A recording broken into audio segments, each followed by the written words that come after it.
Hello family அனைவருக்கும் வணக்கம். நான் தான் உங்கள் விக்னேஷ். நீங்கள் பார்த்துட்டு இருக்கிறது உங்கள் சேனல் விக்னேஷ். ஸோ இந்த வீடியோவில் நம்ம ஏஎல்பி சிபிடி டூவோட பேசிக் சயின்ஸ் அண்ட் இன்ஜினியரிங்கோட ஒரு பார்ட் தான் இந்த சிம்பிள் மிஷின்ஸ் அண்ட் லீவர்ஸ். ரொம்ப முக்கியம். இதுல இருந்து கேட்ட கேள்வி பார்த்தீங்கன்னா ஏஎல்பி சிபிடி டூவில் தான் அரௌண்ட் 90% கொஸ்டினே கேட்டிருக்காங்க. டெக்னிக்கல் எக்ஸாம்ஸ் எல்லாத்தையுமே எடுத்து பார்த்தீங்கன்னா. ஸோ சிபிடி டூவில் எப்படி பார்த்தாலும் உங்களோட பேசிக் சயின்ஸ் அண்ட் இன்ஜினியரிங்லேயே 4லேருந்து 5 கொஸ்டின்ஸ் எதிர்பார்க்கலாம். அண்ட் வந்து பார்த்தீங்கன்னா ரொம்ப பியூர் டெக்னிக்கலான ஒரு பார்ட்டு. ஸோ இதுக்கு முன்னாடி ஐடியாவே இல்லாதவங்களுக்கு இது கொஞ்சம் டஃப்பாக கூட ஃபீல் ஆகலாம். அண்ட் எனக்கு கொஞ்சம் இல்லை, பயங்கரமாகவே கோல்டு. ஸோ என்னன்னா வீடியோ கொஞ்சம் ஸ்லோவாக, நான் எப்பயும் போகிற மாதிரியான ஒரு எனர்ஜி நீங்கள் அந்த வீடியோவில் பார்க்க முடியுமா தெரியாது. ஸோ கொஞ்சம் அட்ஜஸ்ட் பண்ணிக்கோங்க. அண்ட் உங்களுக்கு வேணும்னா ஸ்பீடோ மீட்டரில் கூட நீங்கள் இன்க்ரீஸ் பண்ணி கூட ஸ்பீடாக வீடியோ பார்க்கணும்னு நினச்சிங்கன்னா கூட பார்த்துக்கோங்க. சரியா? ஸோ கோல்டு, பயங்கர கோல்டு. ஸோ அதனால தான் வாய்ஸ் டிஸ்டர்பன்ஸ் இருந்தால் இருக்கும். சரியா? ஸோ இந்த சாப்டரை பொறுத்த வரைக்கும் இதோட கம்ப்ளீட் பிடிஎஃப் நம்மளோட டெலகிராமில் நான் கொடுத்துருக்கேன். சரியா? பார்த்துக்கோங்க. ஸோ என்னதான் சிம்பிள் மிஷின்ஸ் அண்ட் லீவர்ஸ் அப்படின்னாலும் நம்மளால டேரெக்டாக அந்த டாப்பிக்கு போக முடியாது. ஸோ ஃபர்ஸ்ட் ஆஃப் ஆல் நான் உங்களுக்கு சிம்பிள் மிஷின்ஸ்னா என்ன அப்படின்னு டிஸ்கஸ் பண்ணிடுவேன். அண்ட் தென் நம்ம பார்க்க போகிற முக்கியமான கான்செப்ட்ஸ், மொமெண்ட்னா என்ன, கப்புள்னா என்ன, and then principle of moments, அதுக்கப்புறம் கம்ப்ளீட் லீவர்ஸ் முடிக்கிறோம். அதுக்கப்புறமா ப்ரீவியஸ் இயரில் கேட்கப்பட்ட question. So one short video, வேறு எதுவும் நீங்கள் பார்க்க வேண்டாம். பட் கடைசியில் இருக்கக்கூடிய இந்த ப்ரீவியஸ் இயர் கொஷினை பார்க்கணுன்னா எனக்கு உங்களோட 100% கான்சன்ட்ரேஷன் இந்த தியரியில் வேணும். ஸோ இந்த தியரி நீங்கள் எந்த அளவுக்கு புரிஞ்சு பார்க்குறீங்க அப்படிங்கிறது தான் ப்ரீவியஸ் இயர் கொஷின் உங்களுக்கு எந்த அளவுக்கு புரியுது அப்படிங்கிறத டிசைட் பண்ண போகுது. அண்ட் யாரெல்லாம் ஏஎல்பி ஆஸ்பிரன்ஸ் கிளாஸஸ் எப்படி போயிட்டுருக்கு அண்ட் நீங்கள் என்ன ஃபீல் பண்ணுறீங்க, லீவர்ஸ் அண்ட் சிம்பிள் மிஷின்ஸ் மறக்காமல் ஃபுல்லாக வீடியோ எண்டு வரைக்கும் ஸ்கிப் பண்ணாமல் பார்த்துட்டு என்ன ஃபீல் பண்ணுறீங்கன்னு சொல்லுங்கள். உங்களுக்கு ஹோம் ஒர்க்கும் இதுலேயே இருக்குது. So let's start. So next நம்ம போவோம் சிம்பிள் மிஷின்ஸ். ஓகேவா? ஸோ சிம்பிள் மிஷின்ஸ்னால் என்ன, பேர்லேயே உங்களுக்கு தெரியுது இல்லையா? Simple machines. ஸோ நீங்கள் யோசிக்காதீங்க, அதாவது நம்ம இந்த சாப்டரில் தான் அதை பற்றி பார்க்குறோம் அப்படின்னு. ப்ராக்டிக்கலாகவே நம்ம டெய்லி லைஃப்லேயே நமக்கே தெரியாமல் நிறைய சிம்பிள் மிஷின்ஸ் நம்ம யூஸ் பண்ணிகிட்டு இருக்கோம். ஸோ சிம்பிள் மிஷின்னா என்னன்னு நினைக்கிறீங்க? ஒரு டிவைஸ், ஒரு மெக்கானிக்கல் டிவைஸ். ஸோ நம்ம சின்ன விஷயத்துக்கும் சரி, ரொம்ப பெரிய பெரிய ஆப்ரேஷன்ஸ்க்கும் சரி, நம்ம நிறையவே மிஷின்ஸ் தான் யூஸ் பண்ணுறோம். சரியா? ஸோ ஒரு மெக்கானிக்கல் டிவைஸ் அது நம்மளோட ஒர்க்கை ஈஸியாக ஆக்கும். அது எப்படி அப்படின்னு பார்த்தீங்கன்னா, நம்ம எந்த ஒரு எனர்ஜியும் போட்டு தான் ஒரு ஒர்க்கை பண்ணுறோம் இல்லையா? ஸோ நம்ம போடுற எனர்ஜியை நம்ம ஃபோர்ஸ் அப்படின்னு சொல்லுவோம். நம்ம அப்ளை பண்ணக்கூடிய ஃபோர்ஸ் இல்லையா? ஸோ இந்த ஃபோர்ஸை நீங்கள் கம்மியாக அப்ளை பண்ணி நிறைய அவுட்புட் கிடைக்கிற மாதிரி, அதாவது நீங்கள் ஃபோர்ஸை கம்மியாக அப்ளை பண்ணி நிறைய லோடை லிஃப்ட் பண்ணுற மாதிரி, அப்படி இல்லைன்னா நீங்கள் கம்மியான ஃபோர்ஸை அப்ளை பண்ணி நிறைய டிஸ்டன்ஸ் நீங்கள் நினைக்கிற ஆப்ஜெக்டை மூவ் பண்ணுறதுக்கு இந்த சிம்பிள் மிஷின் சொல்லுது. அதாவது நம்மளோட ஹியூமன் ஒர்க்லோட குறைக்க. ஓகேவா? ஸோ நம்ம இந்த சாப்டரில் மூவிங் ஃபார்வர்ட் இதை தான், இதுக்கு ரிலேட்டடான டேர்ம்ஸ் எல்லாம் நான் உங்களுக்கு எக்ஸ்பிளைன் பண்ணி டெய்லி லைஃப் எக்ஸாம்பிளோட நிறைய டிவைசஸை இன்டர்ரிலேட் பண்ணும்போது உங்களுக்கு கிளியர் பிக்சர் கிடைக்கும். சரியா? ஸோ இந்த சிம்பிள் மிஷின்ஸ் என்னென்னலாம் பண்ணோம்? லோட் ரைஸ் பண்ணலாம், சம்டைம்ஸ் திசையை மாற்றலாம், டைரக்ஷனை மாற்றலாம், ஆர் அதிக லோடு நீங்கள் தூக்கணும் கம்மி எஃபர்ட் வச்சு. அதாவது இப்போ ஃபார் எக்ஸாம்பிள் ஒரு பெரிய கல் இருக்கு. சரியா? ஸோ இதான் என்னோட அந்த எக்ஸாம்பிள் பாடி. ஃபார் எக்ஸாம்பிள் இது ஒரு 100 kg இருக்கு. சரியா? ஸோ நீங்கள் என்ன பண்ணுறீங்க, அதை தூக்கணும்னு நினைக்கிறீங்க. ஃபர்ஸ்ட் ஆஃப் ஆல் இங்கே நீங்கள் நின்று இதை தனியாக தூக்கணும்னு நினைக்கிறீங்க. மேபி ப்ராக்டிக்கலி பாசிபிளாக இல்லாமல் இருக்கலாம். ஆர் நீங்கள் ஒரு நிறைய மசில்ஸ்லாம் வச்சு ஒரு பாடி பில்டராக இருந்தால் ஓகே, எனக்கு இதை தூக்க தெரியும் அப்படின்னா நீங்கள் உங்களால் தூக்க முடியும் இல்லையா? பட் சம்டைம்ஸ் இதை நீங்கள் லிஃப்ட் பண்ணணும் அப்படின்னு நினைக்கும் போது இங்கே தான் ஒரு லீவர் கான்செப்டை நீங்கள் யூஸ் பண்ணலாம். அது எப்படி? இப்போ ஃபார் எக்ஸாம்பிள் உங்ககிட்ட ஒரு பெரிய பார் ஆர் ஒரு பெரிய டிவைஸ் இருக்கு நீட்டமாக. ஸோ நீங்கள் என்ன பண்ணுறீங்கன்னா, இங்கே ஒரு கல்லை பிளேஸ் பண்ணி, சரியா? ஸோ உங்ககிட்ட இருக்கக்கூடிய அந்த பார் ஆர் இதுக்கேற்ற மாதிரி ஒரு எக்யூப்மெண்ட் இருக்குன்னு வைங்க. இங்கே நீங்கள் ஒரு எஃபர்ட் போடுவீங்க. கரெக்டா? இங்கே தான் அந்த எஃபர்ட்டை போடுவீங்க. இது லோடு. இல்லையா? நீங்க தூக்கணும்னு நினைக்கிறது தான் எப்பயுமே லோட். ஸோ இங்க நான் ஒரு எஃபர்ட் போட்டு இந்த இடத்துல ப்ரெஸ் பண்றேன், பெர்பெண்டிகுலரா ஃபோர்ஸா அப்ளை பண்றேன் செங்குத்தா அப்படிங்கும் போது இந்த கல்லு கண்டிப்பா நகரும். பட் ஆனா நீங்க நார்மலி இந்த 100 kg ஸ்டோனை லிஃப்ட் பண்ணணும் அப்படின்னு நினைக்கிறத விட இதுல நீங்க போடக்கூடிய எஃபர்ட்டுங்கிறது கம்மியா இருக்கும். ஸோ இந்த மாதிரி நம்ம போடக்கூடிய எஃபர்ட்டை கம்மியா வச்சு ஸோ நம்ம செய்ய வேண்டிய பெரிய பெரிய வேலை, அதிகமான வேலைகளை நம்ம பண்றோம் அப்படின்னா அதுக்கு உதவுறது எல்லாத்தையுமே நம்ம சிம்பிள் மிஷின்ஸ் அப்படின்னு சொல்லுவோம். ஸோ ப்ராக்டிக்கலி சொல்லணும் அப்படின்னா லீவர்ஸே one of the simple machines தான். நம்ம அடுத்து பார்க்க போறது லீவர்ஸ் தான். லீவர் சிம்பிள் மிஷினுக்கு கீழே வரக்கூடிய ஒரு மிஷின். மொத்தம் 6 வகையான மிஷின்ஸ்ன்னு பிரிப்பாங்க. லீவர்ஸ், இன்க்ளைன்டு பிளேன், ஸோ எல்லாமே இருக்கு, தமிழ்லையும் இருக்கு, கொண்டு வந்திருக்கேன், பார்த்துக்கலாம். சரியா? தென் வெட்ஜ் அப்படின்னு சொல்லுவாங்க. தென் நம்ம யூஸ் பண்ணிட்டு இருக்கோம் இல்லையா ஸ்க்ரூ, அதுவே அண்டர் சிம்பிள் மிஷின்ஸ் தான் வரும். Then wheel and axle, wheel and axle, then pulley. Okay, இதுல நமக்கு நம்ம எக்ஸாம் பாயிண்ட் ஆஃப் வியூல நமக்கு லீவர் தான் ரொம்ப ரொம்ப முக்கியம். டைரக்டாவே ஏஎல்பி சிபிஜி2ல நான் ஸ்டார்டிங்லேயே சொன்ன மாதிரி கொஸ்டின்ஸ் வந்து நீங்க அதிகமாகவே எக்ஸ்பெக்ட் பண்ணலாம். சரியா? தென் இங்க பாருங்க. ஸோ இந்த எக்ஸாம்பிள் ஏதாவது ஒன்னாவது நீங்க அட்லீஸ்ட் கண்டிப்பா டெஃபினட்டா பார்த்துருப்பீங்க லைஃப்ல, இல்லையா? ஸோ இது என்ன, கிணத்துல நம்ம இந்த வாளி கட்டி விட்டு ஒன்று ரோப்பை வந்து இழுப்போம், அப்படி இல்லைன்னா இந்த மாதிரி ஒரு கான்செப்டை யூஸ் பண்ணுவாங்க. இதுதான் வந்து வீல் அண்ட் ஆக்சில் அப்படின்னு சொல்லுவோம். So wheel and axle. So இது என்ன கான்செப்ட் அப்படின்னு பார்த்தீங்கன்னா இங்க இருக்கிறதுக்கு பேர் ஆக்சில். சரியா? ஸோ இதை நம்ம வீல் அப்படின்னு சொல்லுவோம். ஏன்னா இந்த இடத்துல தான் வந்து நம்ம கையை யூஸ் பண்ணியே எஃபர்ட் போட்டு சுத்துவோம். இங்க இந்த மாதிரி சுத்தும் போது இங்க வந்து பாத்தீங்கன்னா லோடு லிஃப்ட் ஆகும். அதாவது இதான் லோட், நமக்கு இந்த வாளி தான் லோடு, இல்லையா? ஸோ இந்த லோடை வந்து W அப்படின்னு டினோட் பண்ணுவோம் ஷார்ட்டா. இந்த லோடை நம்ம W அப்படின்னு டினோட் பண்ணுவோம். இங்க நம்ம போடக்கூடியது எஃபர்ட், இல்லையா? நம்ம போடக்கூடிய எஃபர்ட்டை நம்ம P அப்படின்னு சொல்லுவோம். இதுதான் நம்மளோட ஆக்சில். ஸோ இதை தான் கம்ப்ளீட்டா வீல் அண்ட் ஆக்சில் அப்படின்னு சொல்லுவாங்க. இங்க பாத்தீங்கன்னா கம்மியான எஃபர்ட்ல நம்மளால அந்த வாளியை கீழையும் எடுத்துட்டு போய் தண்ணி, அந்த வாளி ஃபுல்லா தண்ணியோட மேலையும் எடுத்துட்டு வர முடியும். ஓகேவா? ஸோ நம்ம ஆக்சுவல் எஃபர்ட் போட்டு இந்த வாளியை நான் இந்த செட்டப்லாம் இல்லாம நான் ஆக்சுவலா கயிறு போட்டு தண்ணி எடுக்கிறத விட இங்க என்னோட எஃபர்ட் அப்படிங்கிறது கம்மியாகும். ஸோ அதனாலதான் இந்த வீல் அண்ட் ஆக்சில நம்ம ஒன் ஆஃப் தி சிம்பிள் மிஷின்ஸா கன்சிடர் பண்றோம். சரியா? அண்ட் தென் இங்க வாங்க, சிம்பிள் மிஷினுக்கு ஒரு அல்டிமேட்டான எக்ஸாம்பிள் ஜாக். அதாவது இதை ஸ்க்ரூ ஜாக், ஹைட்ராலிக் ஜாக் அப்படின்னு நிறைய பேரோட சொல்லுவோம். சில பேர் இதை தான் வந்து ஜாக்கின்னு சொல்லுவாங்க. அதாவது இது இந்த ஸ்க்ரூ ஜாக் எதுக்கு யூஸ் ஆகுது அப்படின்னா எவ்ரி கார் ஓனர்ஸ் இதை வச்சிருப்பாங்க. ஈவன் காரோட பஞ்சர்ஸ் அப்படி இல்லை காரோட டயர்லாம் சேஞ்ச் பண்ணணும் அப்படின்னா எங்கனாலும் நீங்க பார்த்துருக்கலாம். ஒரு செங்கல் செட்டப்லாம் வச்சு அதுக்கப்புறமா இந்த ஸ்க்ரூ ஜாக் வச்சு அந்த காரே பார்த்தீங்கன்னா இந்த ஸ்க்ரூ ஜாக் மேலே நின்றுட்டு இருக்கும். ஸோ இந்த ஸ்க்ரூ ஜாக்கோட கான்செப்ட் என்ன அப்படின்னு பார்த்தீங்கன்னா இந்த ஸ்க்ரூ ஜாக்ல த்ரெட் இருக்கும். இதெல்லாம் தான் த்ரெட், மரம் இருக்கும். அண்ட் தென் இந்த ஸ்க்ரூ ஜாக்குக்கு ஸ்பிண்டில் இருக்கும். சரியா? ஸோ இந்த மேலே ஸ்பிண்டில்னு சொல்லுவாங்க. அண்ட் தென் இதுக்கு ஒரு ஹேண்டில் உண்டு. ஓகேவா? இங்க இதுதான் நமக்கு W. இங்க தான் லோடு உட்காரும். ஸோ அந்த காரோட அந்த பார்ட் இதுல தான் உட்காரும். ஒன்ஸ் இந்த ஹேண்டில் சுத்தும் போது இந்த ஹேண்டில் அவங்க ரொட்டேட் பண்ணுவாங்க. இந்த ஹேண்டில் அவங்க ரொட்டேட் பண்ணும்போது ஆட்டோமேட்டிக்கா அந்த காரை லிஃப்ட் ஆகும். அதாவது இந்த பார்ட் இருக்கு இல்லையா, இந்த பார்ட் ரைஸ் ஆகும். இந்த த்ரெட்ல எல்லாம் மூவ்மெண்ட் தெரியும், இந்த பார்ட் ரைஸ் ஆகும். அப்போ உங்களால தனிப்பட்ட முறையில ஒரு காரை லிஃப்ட் பண்றதுங்கிறது ரொம்பவே கஷ்டம், இல்லையா? ரொம்ப ஸ்ட்ராங்கா இருக்கும். பட் இந்த ஹைட்ராலிக் ஜாக் யூஸ் பண்ணி ஈவன் ரொம்ப வீக்கான பர்சன்ஸா இருப்பாங்க இல்லையா, அவங்களாலேயே அந்த காரையே லிஃப்ட் பண்ண முடியும். கொஞ்ச நேரத்துக்கு அந்த காரு தூக்குன பொசிஷன்ல இங்க இருக்கிறதுனால நம்மளால ஈஸியா டயரை சேஞ்ச் பண்றது ஆர் வேற ஏதாவது ப்ராப்ளம் இருந்தால் அதை பார்க்கறது, இது எல்லாத்தையுமே பண்ண முடியும். ஸோ இது எல்லாத்தையும் தான் நம்ம சிம்பிள் மிஷின்ஸ் அப்படின்னு சொல்லுவோம். A machine is a tool containing one or more parts that uses energy to perform an intended action.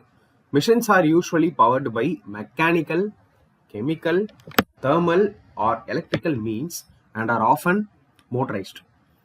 Historically, a power tool also required moving parts to classify a machine. However, the advent of electronics has led to the development of power tools without moving parts that are considered machines.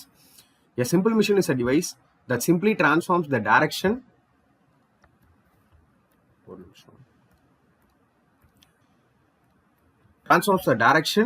or magnitude of a force. டைரக்ஷனுங்கிறது உங்களுக்கு தெரியும், திசை. magnitude of a force அப்படின்னா நீங்க கொடுக்கக்கூடிய அந்த விசை, அந்த விசையோட ஒரு நம்பர் இருக்கும் இல்லையா? நான் ஒரு 10 நியூட்டன் ஃபோர்ஸ் போட்டேன், நான் ஒரு 15 நியூட்டன் ஃபோர்ஸ் போட்டேன், இதுதான் மேக்னிடியூட் அப்படின்னு சொல்றாங்க.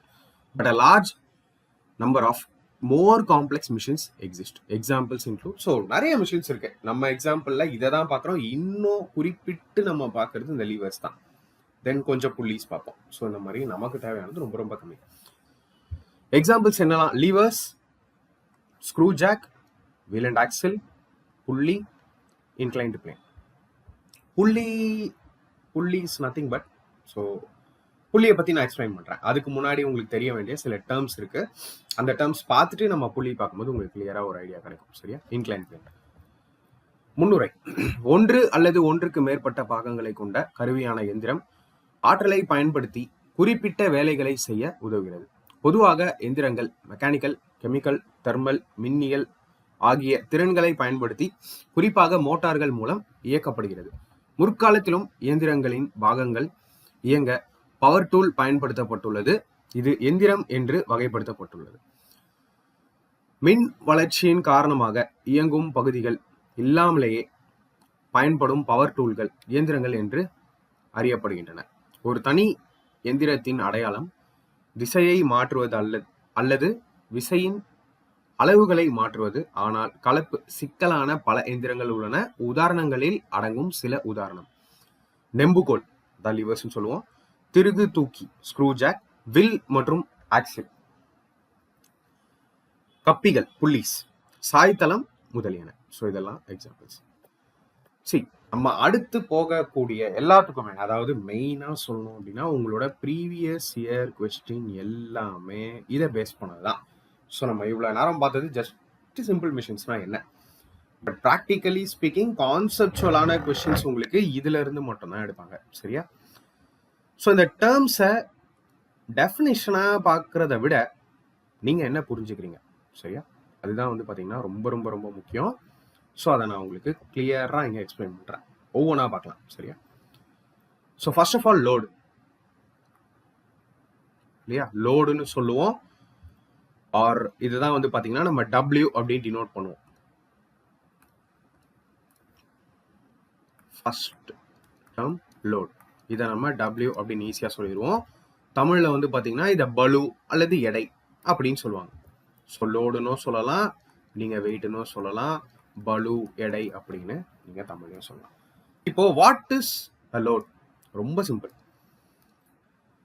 எந்த சூழ்நிலையிலையும் நீங்கள் எதை லிஃப்ட் பண்ணணும்னு நினைக்கிறீங்க அதுதான் லோட். அவ்வளோதான். நீங்கள் இப்போ ஒரு இதான் என்னோட எக்ஸாம்பிள். ஃபார் எக்ஸாம்பிள் இதுதான் என்னோட பாடி. சரியா?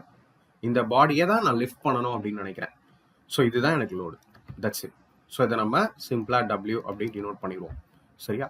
தென் அடுத்த டேர்ம், இந்த லோடை தூக்க உங்களுக்கு தேவைப்படுறது தான் எஃபர்ட். ஓகேவா? திறன் அல்லது முயற்சி, எப்படினாலும் நீங்க சொல்லலாம். ஸோ எஃபர்ட்டை நம்ம எப்படி டினோட் பண்றோம்? P அப்படிங்கிற ஒரு டேர்ம். ஸோ எஃபர்ட்னு நீங்க சொல்லலாம், பவர் அப்படின்னு சொல்லலாம். So simple. இதுதான் என்னோட நான் தூக்கணும்னு நினைக்கிற பாடி. இதுக்கு நான் எவ்வளோ எனர்ஜி ஸ்பெண்ட் பண்றேன் அதுதான் என்னோட எஃபர்ட். சரியா? அதுதான் என்னோட திறன், வேற ஒன்றும் இல்லை. ரொம்ப சிம்பிள். இதை நான் தூக்க பண்ற விஷயம் தான் எஃபர்ட். ரைட்டா? ரெண்டும் கிளியரா புரிஞ்சுதா? தென் ஃபல்க்ரமுக்கு நான் அப்புறம் வரேன், கொஞ்ச நேரத்தில் வரேன். சரியா? லீவர்ஸ்ல பார்க்கலாம். தென் மெக்கானிக்கல் அட்வான்டேஜ். இப்போ ரொம்ப சிம்பிளா சொல்றேன். மெக்கானிக்கல் அட்வான்டேஜ்னா என்ன? மெக்கானிக்கல் அட்வான்டேஜ், ஸோ இதை சிம்பிளா நம்ம MA அப்படின்னு டினோட் பண்ணுவோம் ஷார்ட்டா. அதாவது எந்திர லாபம் அப்படின்னு சொல்லுவாங்க தமிழ்ல, எந்திர லாபம். இப்போ மெக்கானிக்கல் அட்வான்டேஜ்னா என்ன? இந்த மெக்கானிக்கல் அட்வான்டேஜுக்குன்னு ஒரு வேல்யூ இருக்கு. சரியா? அது 3ஆ பிரிக்கலாம். ஒன்று, அந்த மெக்கானிக்கல் அட்வான்டேஜ் ஈக்குவல் டு 1ஆ இருக்கலாம். சரியா? ஆர் அந்த மெக்கானிக்கல் அட்வான்டேஜ் கிரேட்டர் தேன் 1 இருக்கலாம், அல்லது மெக்கானிக்கல் அட்வான்டேஜ் லெஸர் தேன் 1 இருக்கலாம். இந்த 3 பாசிபிலிட்டிஸ் தான். நல்லா புரிஞ்சுக்கோங்க, நான் சொல்ற each and every thing is previous year question. சரியா? இப்போ ஃபார் எக்ஸாம்பிள் 3மே புரிய வச்சிடுறேன் ரொம்ப ரொம்ப ஈஸியா. இப்போ மெக்கானிக்கல் அட்வான்டேஜை கூட விட்டுருங்க. அட்வான்டேஜ்னா என்ன? நமக்கு கிடைக்கக்கூடிய அந்த பயன் இல்லையா, லாபம் எப்படினாலும் நீங்க சொல்லலாம். இப்போ இவ்வளவு நேரம் பார்த்த இந்த மொமெண்ட், இந்த கப்பிள், இந்த சிம்பிள் மிஷன்ல உங்களுக்கு என்ன அட்வான்டேஜ் வேணும் நீங்க நினைக்கிறீங்க டெக்னிக்கலி ஸ்பீக்கிங்? ஸோ எந்த இடத்துலலாம் நான் கம்மி எஃபர்ட் போட்டு அதிக லோட தூக்குறனோ அது எனக்கு அட்வான்டேஜா? அதாவது கம்மியான திறனை யூஸ் பண்ணி இல்ல அல்லது கம்மியான முயற்சியை யூஸ் பண்ணி நான் அதிக எடையை தூக்குறேன்னா அது எனக்கு அட்வான்டேஜ். கரெக்டா? ஸோ இங்க 2 விஷயங்கள் இருக்கும், நீங்க நல்லா கவனிச்சீங்க அப்படின்னா. இன்புட் எனர்ஜி, நீங்க கொடுக்கக்கூடிய ஆற்றல், அண்ட் அவுட்புட் எனர்ஜி, இதனால வெளிவரக்கூடிய ஆற்றல். சரியா? ரொம்ப சிம்பிளா கொண்டு போறேன். ப்ரீவியஸ் இயர் கொஸ்டின்லாம் டக் டக்குன்னு சால்வ் ஆயிரும். நம்ம ரொம்ப ஹை லெவல்ல பாக்குற மாதிரி இருக்கும். ப்ரீவியஸ் இயர் கொஸ்டின் ரொம்ப ஈஸியா சால்வ் ஆயிரும். இப்போ இன்புட் எனர்ஜினா என்ன? நீங்க கொடுக்கறது. அவுட்புட் எனர்ஜினா என்ன? வெளி வர்றது. நீங்க கொடுக்குற அவுட்புட் கம்மியா இருந்து, சாரி, நீங்க கொடுக்குற இன்புட் கம்மியா இருந்து ஆனா உங்களுக்கு கிடைக்கிற அவுட்புட் அதிகமா இருந்தா அது உங்களுக்கு அட்வான்டேஜா? ஸோ அந்த கண்டிஷன்ல இந்த மெக்கானிக்கல் அட்வான்டேஜ் கிரேட்டர் தேன் 1 இருக்கும். எப்படி? நீங்க கொடுக்குற இன்புட் கம்மியா இருந்து அவுட்புட் அதிகமா இருக்கும்போது மெக்கானிக்கல் அட்வான்டேஜ் அதிகமா வரும். ரொம்ப சிம்பிள். இப்போ மெக்கானிக்கல் அட்வான்டேஜை எப்படி டினோட் பண்ணுவாங்க தெரியுமா? மெக்கானிக்கல் அட்வான்டேஜ load by effort.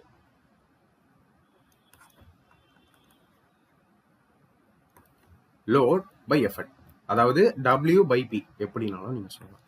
W by P. இப்போ ரொம்ப சிம்பிளாவே உங்களுக்கு சொல்றேன். நான் ஒரு 100 kg லோட தூக்கணும். சரியா? நான் ஒரு 100 kg லோட தூக்கணும். நான் ஒரு 80 kg தான் எஃபர்ட்டே போடுறேன்.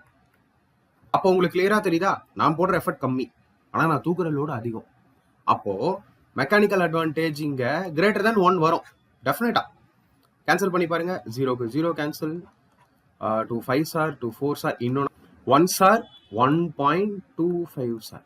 அப்போ இங்க மெக்கானிக்கல் அட்வான்டேஜ் பாருங்க கிரேட்டர் தேன் 1 வந்துருச்சு.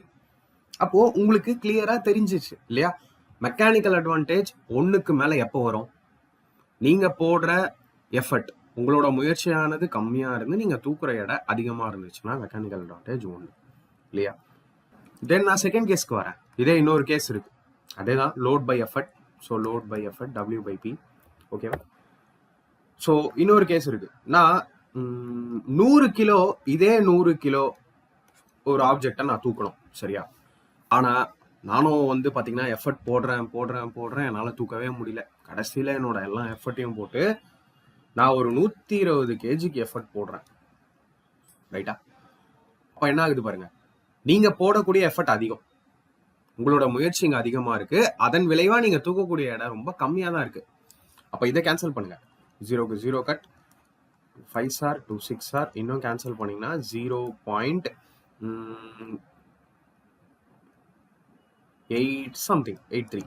ஓகேவா? அப்போ இங்க மெக்கானிக்கல் அட்வான்டேஜ்ங்கிறது 1 விட குறைவு.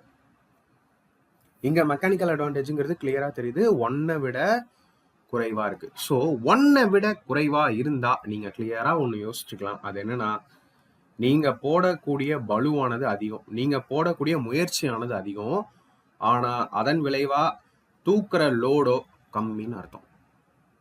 இது மெக்கானிக்கல் அட்வான்டேஜ் லெஸர் தேன் 1. சரியா? ஸோ ப்ராக்டிக்கலி நம்மளோட டெய்லி லைஃப்ல இது ரெண்டுமே நம்ம பார்ப்போம். சில நேரத்தில் அதிகமான எஃபர்ட் போடுவோம், கம்மியான லோடு தான் தூக்க முடியும். சில நேரத்தில் கம்மியான எஃபர்ட் போடுவோம், அதிக லோட உங்களால தூக்க முடியும். ஸோ இது எல்லாமே input energy and output energy வச்சுதான். ரைட்டா? தென்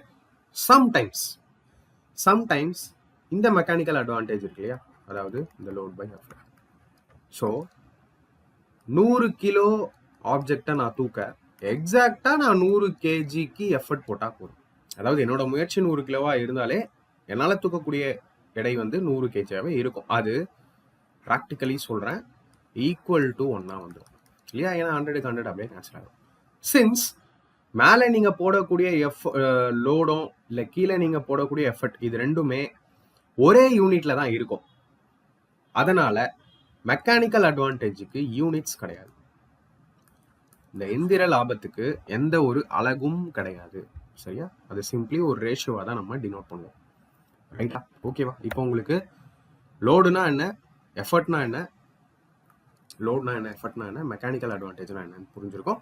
ஃபல்க்ரம் விட்டுருங்க, அது ஒரு சின்ன விஷயம், நம்ம லீவர்ஸ்ல பார்த்துக்கலாம். சரியா? Then what is velocity ratio and efficiency ideal machine? அது எல்லாத்தையும் ஒன்று ஒன்றா பார்த்துட்டு தான் லாஸ்ட்டாக தான் டெஃபினேஷன் போகிறோம். டெஃபினேஷன் இஸ் நத்திங், நீங்கள் என்ன புரிஞ்சுக்கிறீங்க அதுதான் முக்கியம். சரியா? ஸோ ஃபர்ஸ்ட் ஆஃப் ஆல் புள்ளினா என்ன அப்படின்னு பார்த்துக்கலாம். இப்போ ஃபார் எக்ஸாம்பிள் ஒரு ஃபிக்ஸட் புள்ளி நான் எடுக்கிறேன் எக்ஸாம்பிளுக்கு. சரியா? ஸோ இந்த மாதிரி ஒரு இடத்துல ஃபிக்ஸ் பண்ணியிருக்கோம். ரைட்டா? இப்படி ஒரு செட்டிங்கில் இப்படி நான் ஒரு ஃபிக்ஸிங் பண்ணுறேன். இதுதான் என்னோட புள்ளி, இதை தான் புள்ளின்னு சொல்லுவோம். சரியா? தென் இங்கே நீங்கள் என்ன பண்ணுறீங்க, சம் ரோப் அட்டாச்மெண்ட் பண்ணுறீங்க. ஓகேவா? அந்த ரோப் அட்டாச்மெண்ட் இப்படி இருக்குமா? அதான் நம்ம அந்த கிணறுல வாளியில் போட்டிருப்போம் இல்லையா, அந்த மாதிரியான அதே கான்செப்ட் தான். ஓகே, ஸோ ரோப் நல்லா திக்னஸாக காட்டேன், இப்படி நான் காட்டுறேன். ஓகேவா? இங்கே நான் தூக்கணும் அப்படின்னு நினைக்கக்கூடிய லோடு அல்லது வெயிட் W அப்படிங்கிறது இங்கே இருக்குது. ஓகேவா? இங்கே பாருங்க, இதுதான் W. ஓகே, சரி. இங்க நான் போடக்கூடிய எஃபர்ட் இங்க இருக்குமா, P பாயிண்ட் இது இல்லையா? இங்க தான் நான் எஃபர்ட் போட்டு இந்த ரோப்பை இழுப்பேன். இப்போ நீங்க நல்லா புரிஞ்சுக்க வேண்டிய விஷயம், இது ஒரு ஃபிக்ஸட் புள்ளி, நிலையா இருக்கக்கூடிய ஒரு புள்ளி. சரியா? இப்போ நான் என்ன பண்றேன், சம் எஃபர்ட் போட்டு இதை புல் பண்றேன் இந்த ரோப்பை. அதாவது இந்த பாயிண்ட்ல இருந்து இந்த பாயிண்ட்டுக்கு வருதுன்னு வச்சுப்போம். சரியா? இந்த பாயிண்ட்ல இருந்து இந்த பாயிண்ட்டுக்கு வருது. இதை நம்ம எக்ஸ்ன்னு வச்சுக்கலாம். சரியா? இந்த டிஸ்டன்ஸ் இருக்கு, இது எக்ஸ். தென் நான் இங்க இருந்து இந்த ரோப்பை இங்க புல் பண்ணும்போது இந்த வெயிட் தானே என்ன ஆகும், மேல் நோக்கி போகும் இல்லையா? ஸோ மேல் நோக்கி போகுது, இந்த பாயிண்ட் வரைக்கும் வருது. இது என்னோட ஒய். ரைட்டா? ஸோ இங்க நீங்க தெரிஞ்சுக்க வேண்டிய விஷயம் இதுதான். நான் ஒரு ஃபிக்ஸ் புள்ளி வைக்கிறேன், ஸோ நான் இங்க புல் பண்றேன், அதாவது நான் எஃபர்ட் போடுறேன், இதனால லோடு வந்து இங்க மூவ் ஆகுது. இப்போ இந்த எக்ஸையும் இந்த ஒய்யையும் என்னன்னு சொல்லுவீங்க, இந்த எக்ஸை நம்ம டிஸ்டன்ஸ் மூவ்டு பை எஃபர்ட் அப்படின்னு சொல்லாமா? Distance move by effort. கரெக்டா? நான் என்னோட முயற்சியை செய்யறேன், ஆர் என்னோட திறனை வெளிப்படுத்தி அதனால எவ்வளவு தூரம் நகர்த்த முடியுமோ நகர்த்துறேன் இல்லையா? அதுதான் distance move by effort X. ஒய்ங்கிறது என்ன, டிஸ்டன்ஸ் மூவ் பை லோடு. கரெக்டா? ஒய்ங்கிறது என்னது, கிட்ட ஏதோ ஒரு லோடு இருக்கு, அந்த லோடு வந்து எவ்வளவு தூரம் நகருது, அதுதான் வந்து பாத்தீங்கன்னா டிஸ்டன்ஸ் மூவ் பை லோடு. இந்த ரெண்டு ரேஷியோ இருக்கு பாத்தீங்களா, அதுதான் வெலாசிட்டி ரேஷியோ. அதாவது இந்த டிஸ்டன்ஸ் மூவ்டு பை எஃபர்ட், அதாவது இந்த X divided by distance moved by load Y இருக்குல்ல, இதுதான் வெலாசிட்டி ரேஷியோ. ஓகேவா? ஸோ வெலாசிட்டி ரேஷியோங்கிறது என்ன, நீங்க உங்களோட திறனை பயன்படுத்தி எவ்வளோ தூரம் நகர்த்துறீங்க அது மேலே வந்துடும். எஃபர்ட் மேலே, டிஸ்டன்ஸ் மூவ் பை எஃபர்ட் மேலே. நல்லா தெரிஞ்சுக்க வேண்டிய விஷயம், கன்ஃபியூஷனாக இருக்கிற மாதிரி இருக்கும், நல்லா தெரிஞ்சுக்கோங்க. மெக்கானிக்கல் அட்வான்டேஜுக்கு நம்ம லோடை மேலே வைக்கிறோம், நல்லா தெரிஞ்சுக்கோங்க. மெக்கானிக்கல் அட்வான்டேஜுக்கு நம்ம லோடை மேலே வைக்கிறோம், எஃபர்ட்டை கீழே வைக்கிறோம். பட் வெலாசிட்டி ரேஷியோவில் நீங்கள் பார்க்க வேண்டியது எஃபர்ட்டை மேலே வைக்கிறோம், அதாவது டிஸ்டன்ஸ் மூவ்டு பை எஃபர்ட்டை நம்ம மேலே வச்சுட்டு டிஸ்டன்ஸ் மூவ் பை லோடை நம்ம கீழே வைக்கிறோம். ஓகேவா? லாஸ்ட்டில் எல்லாமே இருக்குது டெஃபினேஷனில், உங்களுக்கு எல்லாமே கிளியர் கட்டாக இருக்குது. பட் இருந்தாலும் அதுக்கு முன்னாடி நான் உங்களுக்கு ஒரு முறை சொல்லிடுறேன். அதே மாதிரி இங்க ரெண்டு விஷயங்கள் நம்ம இதுக்கு முன்னாடி பார்த்தோம் இல்லையா, இன்புட் எனர்ஜி, நீங்க உள்ள செலுத்தக்கூடிய ஆற்றல், அவுட்புட் எனர்ஜி, வெளிவரக்கூடிய ஆற்றல், இது ரெண்டும் இருக்குல்ல. இங்க இன்புட் எனர்ஜிங்கிறது என்ன அப்படின்னா, நீங்க எவ்வளவு எஃபர்ட் போடுறீங்க இன்டூ நீங்க எவ்வளவு தூரம் அதன் மூலயமா நகர்த்துறீங்க, அதுதான் இன்புட் எனர்ஜி. அதே மாதிரி அவுட்புட் எனர்ஜிங்கிறது லோடு எவ்வளோ இருக்கு அண்ட் அதை நீங்க எவ்வளோ நகர்த்துறீங்க, W இன்டூ ஒய். ஓகேவா? ஸோ எவ்வளோ லோடு இருக்கு அண்ட் அதை நீங்க எவ்வளோ தூரம் நகர்த்துறீங்க, இதுதான் அவுட்புட் எனர்ஜி அப்படின்னு சொல்லுவாங்க. இன்புட் எனர்ஜினா இதுதான், அவுட்புட் எனர்ஜினா ரொம்ப சிம்பிள். இன்புட் எனர்ஜினா நீங்க போடுற எஃபர்ட் அதை எவ்வளவு தூரம் புல் பண்றீங்க டிஸ்டன்ஸ், அவ்வளவுதான். அவுட்புட் எனர்ஜினா என்ன, லோடு எவ்வளவு இருக்கு அது எவ்வளவு தூரம் நகருது, சிம்பிள். ரைட்டா? இப்போ இது எல்லாத்துக்குமே கடைசியில எஃபிஷியன்சின்னு ஒன்று இருக்கு. எஃபிஷியன்சி அப்படின்னா அந்த மிஷினோட பெர்ஃபார்மன்ஸ். நீங்க என்னன்னா இன்புட் கொடுங்க, நீங்க என்னன்னா அவுட்புட் கொடுங்க, அதன் விளைவு என்ன, கடைசியில அந்த மிஷினோட திறமை என்ன அப்படிங்கிற அர்த்தம் எஃபிஷியன்சி. இந்த எஃபிஷியன்சிங்கிறது நிறைய விஷயத்துல பாதிக்கும். அதாவது இந்த எஃபிஷியன்சின்னு சொல்லுவாங்க பயனுறு திறன். சரியா? பயனுறு திறன். சில டெக்னிக்கல் டேர்ம்ஸ் தமிழ் எனக்குமே கொஞ்சம் ஸ்ட்ரகிளிங்கா தான் இருக்கு. இந்த எஃபிஷியன்சிங்கிறது 100% வேணும் அப்படின்னு எல்லாரோட எக்ஸ்பெக்டேஷனா இருக்குமா? எந்த ஒரு மிஷினோ, சரியா? நீங்க என்ன நினைக்கிறீங்க, அதுல 100% வேலை வாங்கிடணும், நான் கம்மியான எஃபர்ட் போடணும், அதிக லோடு தூக்கிடணும். But practically that is not possible. எந்த ஒரு சிம்பிள் மிஷினோ 100% எஃபிஷியன்சி தராது. ஏன்? இதுக்கான மெயின் காரணம் ஃப்ரிக்ஷன், உராய்வு. உராய்வின் காரணமாக எப்பயுமே 100% விட கம்மியான எஃபிஷியன்சி தான் இருக்கும். இன்னும் நிறைய ஃபேக்டர்ஸ் இருக்கு. ஏர் ரெசிஸ்டன்ஸ் அண்ட் அந்த மிஷினோட மெயின்டெனன்ஸ், அதோட லைஃப், இது மாதிரி நிறைய விஷயங்கள் இருக்கு. எஃபிஷியன்சி இன்னும் குறைய. ஓகேவா? பட் ஃப்ரிக்ஷன் அதுல மெயின் ரோல் பிளே பண்ணும். ஓகேவா? ஸோ இந்த எஃபிஷியன்சிங்கிறது கண்டிப்பா எதை வச்சு டிசைட் ஆகும் அப்படின்னு பாத்தீங்கன்னா, அவுட்புட் எனர்ஜி, இன்புட் எனர்ஜி. நீங்க எவ்வளவு கொடுக்குறீங்க அண்ட் எவ்வளவு வெளியே வருது, இன்புட் எனர்ஜி. சரியா? ஸோ எஃபிஷியன்சியை எப்பயுமே நம்ம இந்த மாதிரி ஒரு சிம்பிளை வச்சு டினோட் பண்ணுவோம். சிம்பிள் இந்த மாதிரி இருக்கும். சரியா? ஸோ சிம்பிள் இந்த மாதிரி இருக்கும். அதை நம்ம அவுட்புட் எனர்ஜி மேலே வைப்போம், டிவைடட் பை இன்புட் எனர்ஜி. ஏன்னா அவுட்புட் எனர்ஜி எப்பயுமே கம்மியாக இருக்கும், நீங்கள் கொடுக்கக்கூடிய இன்புட் எப்பயுமே அதிகமாக தான் இருக்கும். சரியா? ஏன்னா 100% எஃபிஷியன்சி நாட் பாசிபிள். இங்கே அவுட்புட் எனர்ஜிக்கு நான் என்னன்னு சொன்னேன், இப்போதான் பார்த்துட்டு வந்தோம். Output energy W into Y, அதாவது load into distance moved by the load, இல்லையா? W into Y. Then input எனர்ஜிக்கு நம்ம என்னன்னு பார்த்தோம், P இன்டூ எக்ஸ், இல்லையா? நீங்க போடுற effort into distance moved by the effort. ரைட்டா? தென் இதை நீங்க என்ன பண்ணலாம், இப்படி நான் சொல்லலாம், இல்லையா? W by P divided by X by Y சொல்லலாமா? ஸோ W by P னா என்ன, லோட் பை எஃபர்ட்டா? லோட் பை எஃபர்ட்டா நீங்க என்னன்னு சொல்லலாம், மெக்கானிக்கல் அட்வான்டேஜ்னு சொல்லலாம். Then distance moved by effort divided by distance moved by load. பார்த்தோமா? Distance moved by effort, distance moved by load. இதை நம்ம என்னன்னு சொல்லலாம், வெலாசிட்டி ரேஷியோன்னு சொல்லலாமா? ஸோ எஃபிஷியன்சியை நீங்கள் நிறைய விஷயத்தில் எக்ஸ்பிளைன் பண்ணலாம். ஒன்று, எஃபிஷியன்சினா அவுட்புட் பை இன்புட். சரியா? அவுட்புட் பை இன்புட், அல்லது distance move by load into, அதான் load into distance move by load divided by effort into distance move by effort, அப்படியும் நீங்கள் சொல்லலாம். அல்லது mechanical advantage by velocity ratio, அப்படியும் நீங்கள் சொல்லலாம். இதுவும் பர்ஃபெக்டாக இருக்குது. உங்களோட டெஃபினேஷனில் டேப்லெட் காலம் போட்டு எதெல்லாம் நீங்கள் கம்பல்சரியாக மெமரைஸ் பண்ணணுங்கிறதையும் நான் உங்களுக்கு கிளியராக சொல்லிடுறேன். சரியா? ஸோ நம்ம இது எல்லாத்தையுமே பார்த்துட்டோம். லோட்னா என்ன, எஃபர்ட்னா என்ன, ஃபல்க்ரம்னா என்ன, லீவரில் பார்த்துக்கலாம். மெக்கானிக்கல் அட்வான்டேஜ்னா என்ன, வெலாசிட்டி ரேஷியோனா என்ன, எஃபிஷியன்சினா என்ன, ஐடல் மிஷன்னா என்ன. ஐடியல் மிஷன் நீங்கள் எப்படினாலும் சொல்லுங்கள், pronunciation doesn't matter. So ideal மிஷன்னா எந்த ஒரு மிஷின் 100% எஃபிஷியன்சி கொடுக்குதோ அதை ஐடியல் மிஷின் அப்படின்னு சொல்லுவோம். அது ப்ராக்டிக்கலி டசன்ட் எக்ஸிஸ்ட். ஓகேவா? ஐடியல் மிஷின் அப்படிங்கிறது 100% எஃபிஷியன்சி தரக்கூடிய ஒரு மிஷின். அதுல ஃப்ரிக்ஷனே கிடையாது, நோ ஃப்ரிக்ஷன். அதுல உராய்வே கிடையாது, ஃப்ரிக்ஷன்லெஸ், நோ ஃப்ரிக்ஷன், எப்படினாலும் சொல்லுவாங்க. எல்லாமே ஒன்றுத்தை தான் மீன் பண்ணும். சரியா? ஸோ இதுல இருந்தும் கொஸ்டின்ஸ் வந்துருக்கு. ஐடியல் மிஷன்னா என்ன, 100% எஃபிஷியன்சி, அதுல ஃப்ரிக்ஷன் கிடையாது, பட் ப்ராக்டிக்கலி அது பாசிபிளே கிடையாது. ரைட்டா? உங்களுக்கு என்னெல்லாம் ப்ராக்டிக்கலாக எக்ஸ்பிளைன் பண்ணணும் அது எல்லாத்தையும் நம்ம என்ன பண்ண போகிறோம், டெஃபினிஷனாக பார்க்க போகிறோம். நோட்ஸ் உங்ககிட்ட தான் இருக்க போகுது. ஸோ மறுபடியும் ரிப்பீட் பண்ணி ரிவிஷன் பண்ணிக்கோங்க. லோட்னா என்ன? Or weight. The force overcome by the effort is called load or weight. பளு அல்லது எடை என்றால் என்ன? விசையை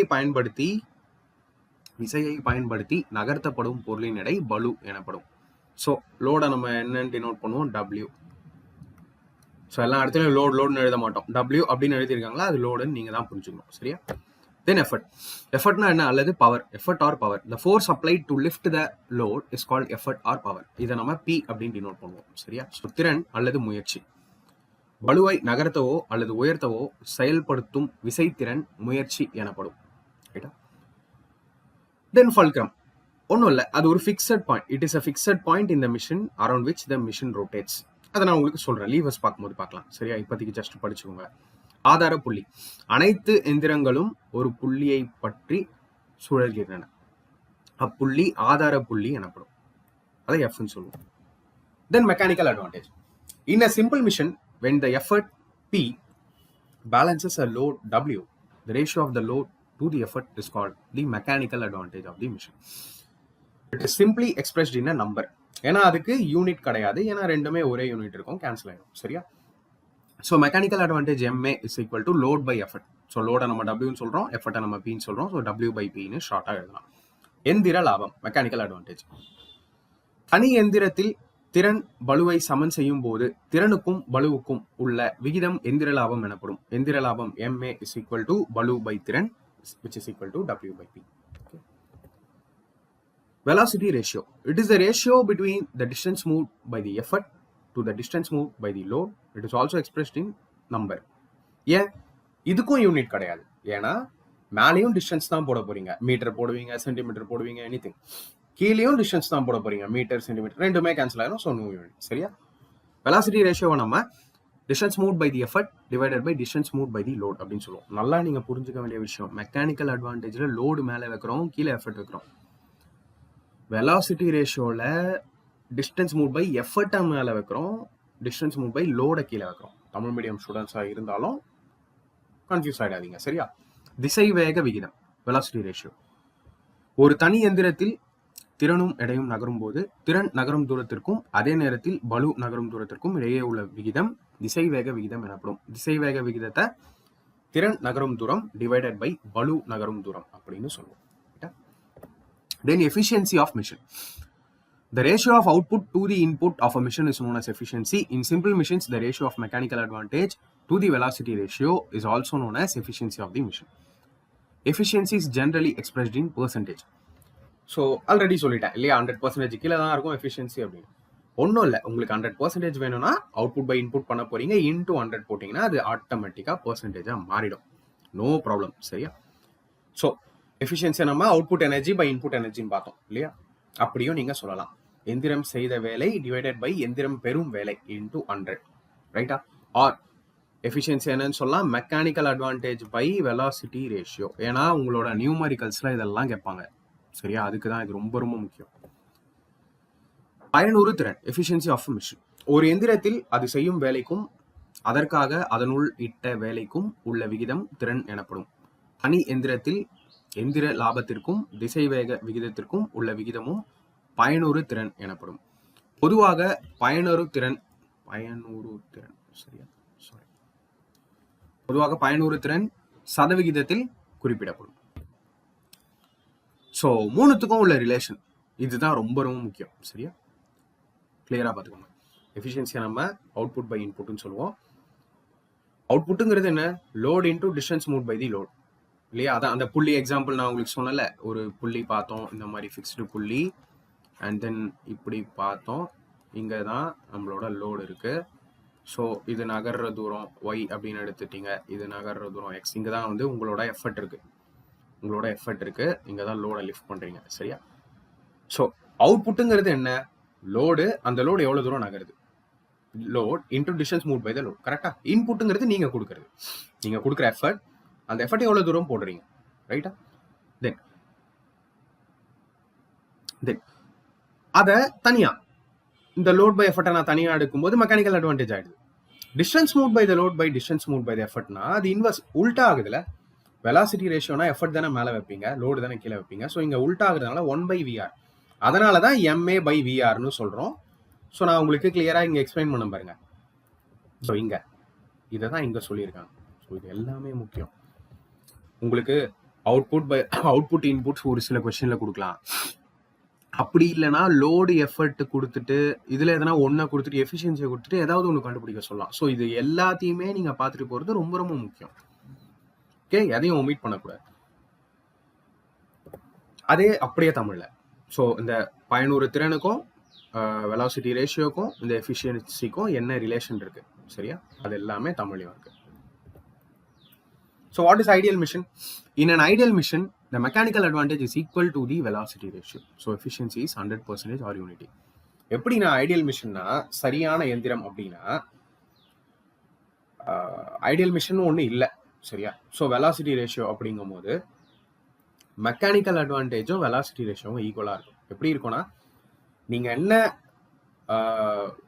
முயற்சி செய்கிறீங்களோ, அதாவது நீங்கள் என்ன எஃபர்ட் போடுறீங்களோ அது அப்படியே லோடுக்கு ஈக்குவலாக இருக்கும். ப்ராக்டிக்கலி அது பாசிபிள் இல்லை. ஏன்னா ஐடியல் மிஷினை பொறுத்த வரைக்கும் ஃப்ரிக்ஷன் ஒன்று இல்லைன்னு கன்சிடர் பண்ணுவாங்க, ஒரு ஐவன் ஒன்று இல்லைன்னு கன்சிடர் பண்ணுவாங்க. இது practically doesn't exist.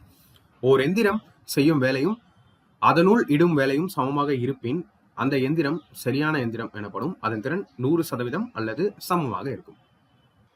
So simple machines முடிச்சிட்டோம் இல்லையா? அடுத்ததா நம்ம லீவர்ஸ் போனோம். ஆனால் லீவர்ஸ் டைரக்டாக நம்மளால போக முடியாது.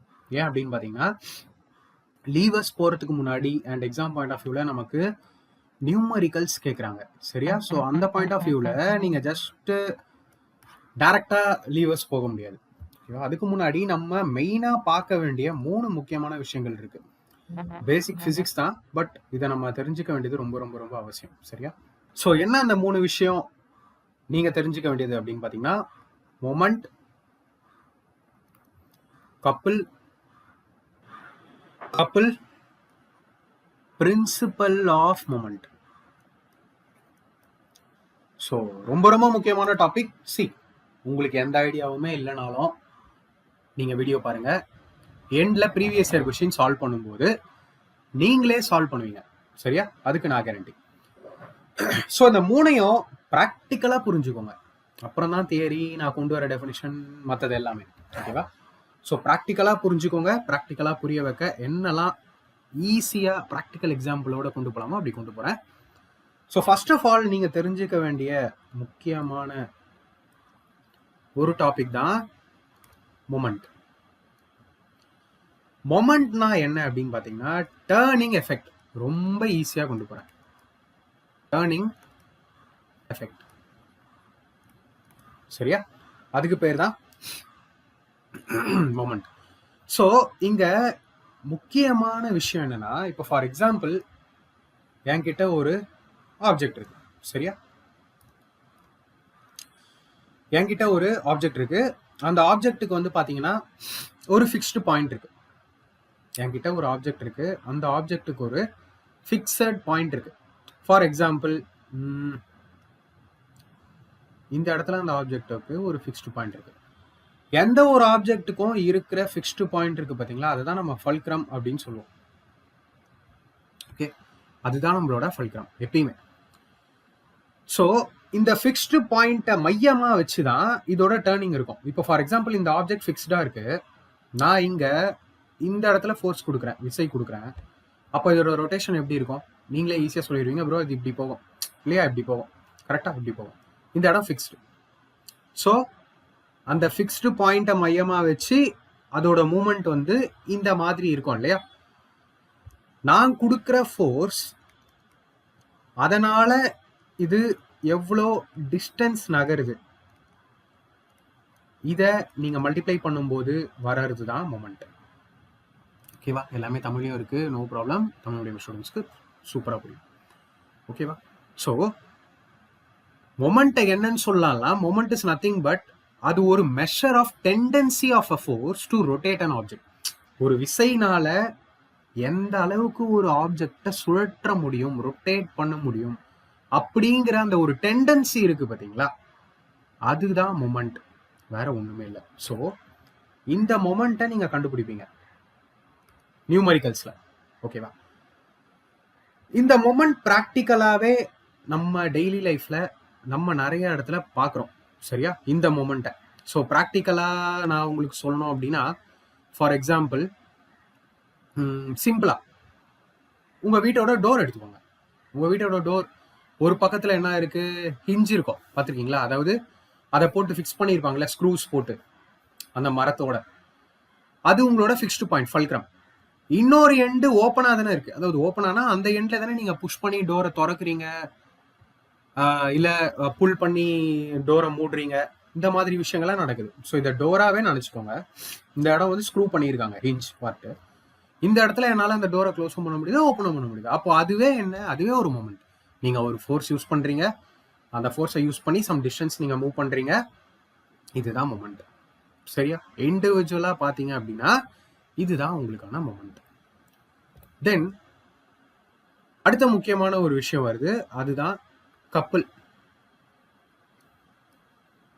ஓகேவா? ஸோ இப்போ நான் உங்களுக்கு என்ன சொல்லிட்டேன், மொமெண்ட்டை பற்றி கிளியராக சொல்லிட்டேன் இல்லையா? அடுத்து நம்ம பார்க்க போறோம் கப்பல். கப்பல் அப்படிங்கிறது தமிழ்ல இரட்டை அப்படின்னு சொல்லுவாங்க.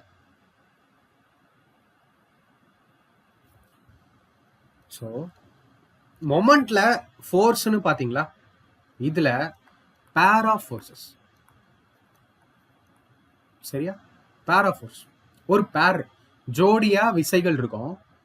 தட் ஆர் ஈக்குவல் இன் மேக்னிடியூடுன்னு சொல்லுவாங்க. ஈக்குவல் இன் மேக்னிடியூட்னா உங்களுக்கு ஆல்ரெடி சொல்லியிருப்பேன்னு நினைக்கிறேன். பேசிக்காக என்னோட ஃபிசிக்ஸ் கிளாஸ்லாம் பார்த்தீங்கன்னா தெரிஞ்சிருக்கும்.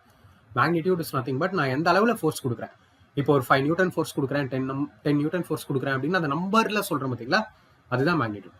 ஸோ 2 விசை இருக்கும். அந்த 2 விசையின் அளவு வந்து சமமாக இருக்கும், ஆனால் ஆப்போசிட் இன் டைரக்ஷனில் இருக்கும். அதாவது அதோட திசை எதிரெதிரே இருக்கும். அதை தான் கப்பல் அப்படின்னு சொல்லுவோம். இந்த கப்பலுக்கு ஒரு பெஸ்ட் எக்ஸாம்பிள் ஸ்டேரிங் வீல், அப்படி இல்லைன்னா ஒரு பாட்டிலோட கேப்.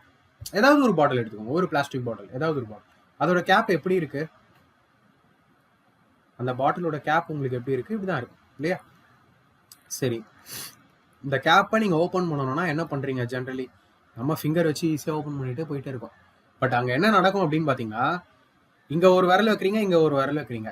இந்த விரல்ல இப்படி தள்ளுவீங்க, இந்த விரல்ல இப்படி தள்ளுவீங்க பாட்டிலோட கேப்பை. கரெக்டா? அப்போ உங்களுக்கே தெரியாம அங்கே கப்புள்ங்கிற ஒரு கான்செப்ட் நடந்துட்டு இருக்கு. என்ன பண்றீங்க? அப்போ இங்க ஈக்குவல் ஃபோர்ஸ் தரீங்க, இங்க ஈக்குவல் ஃபோர்ஸ் தரீங்க. அதுதான் ஈக்குவல் இன் மேக்னிடியூட்னு சொல்றோம். But opposite in direction. Correct தானே? இந்த இப்போ ஃபார் எக்ஸாம்பிள் கட்டை விரல் இந்த இடத்துல இருக்கு உங்களுக்கு, ஓகேவா? நடு விரல் இந்த இடத்துல இருக்கு. இப்படி ஓப்பன் பண்றீங்க பாட்டில, அப்போ அந்த கேப்பை. அப்போ நீங்க என்ன பண்றீங்க? இங்க ஃபோர்ஸ் மேல் நோக்கி கொடுக்குறீங்க, இங்க கீழ் நோக்கி கொடுக்குறீங்க. பட் அந்த ஃபோர்ஸ் மேக்னிடியூட்ல ஈக்குவலா இருக்கும், பட் டைரக்ஷன்ல ஆப்போசிட்டா இருக்கும்.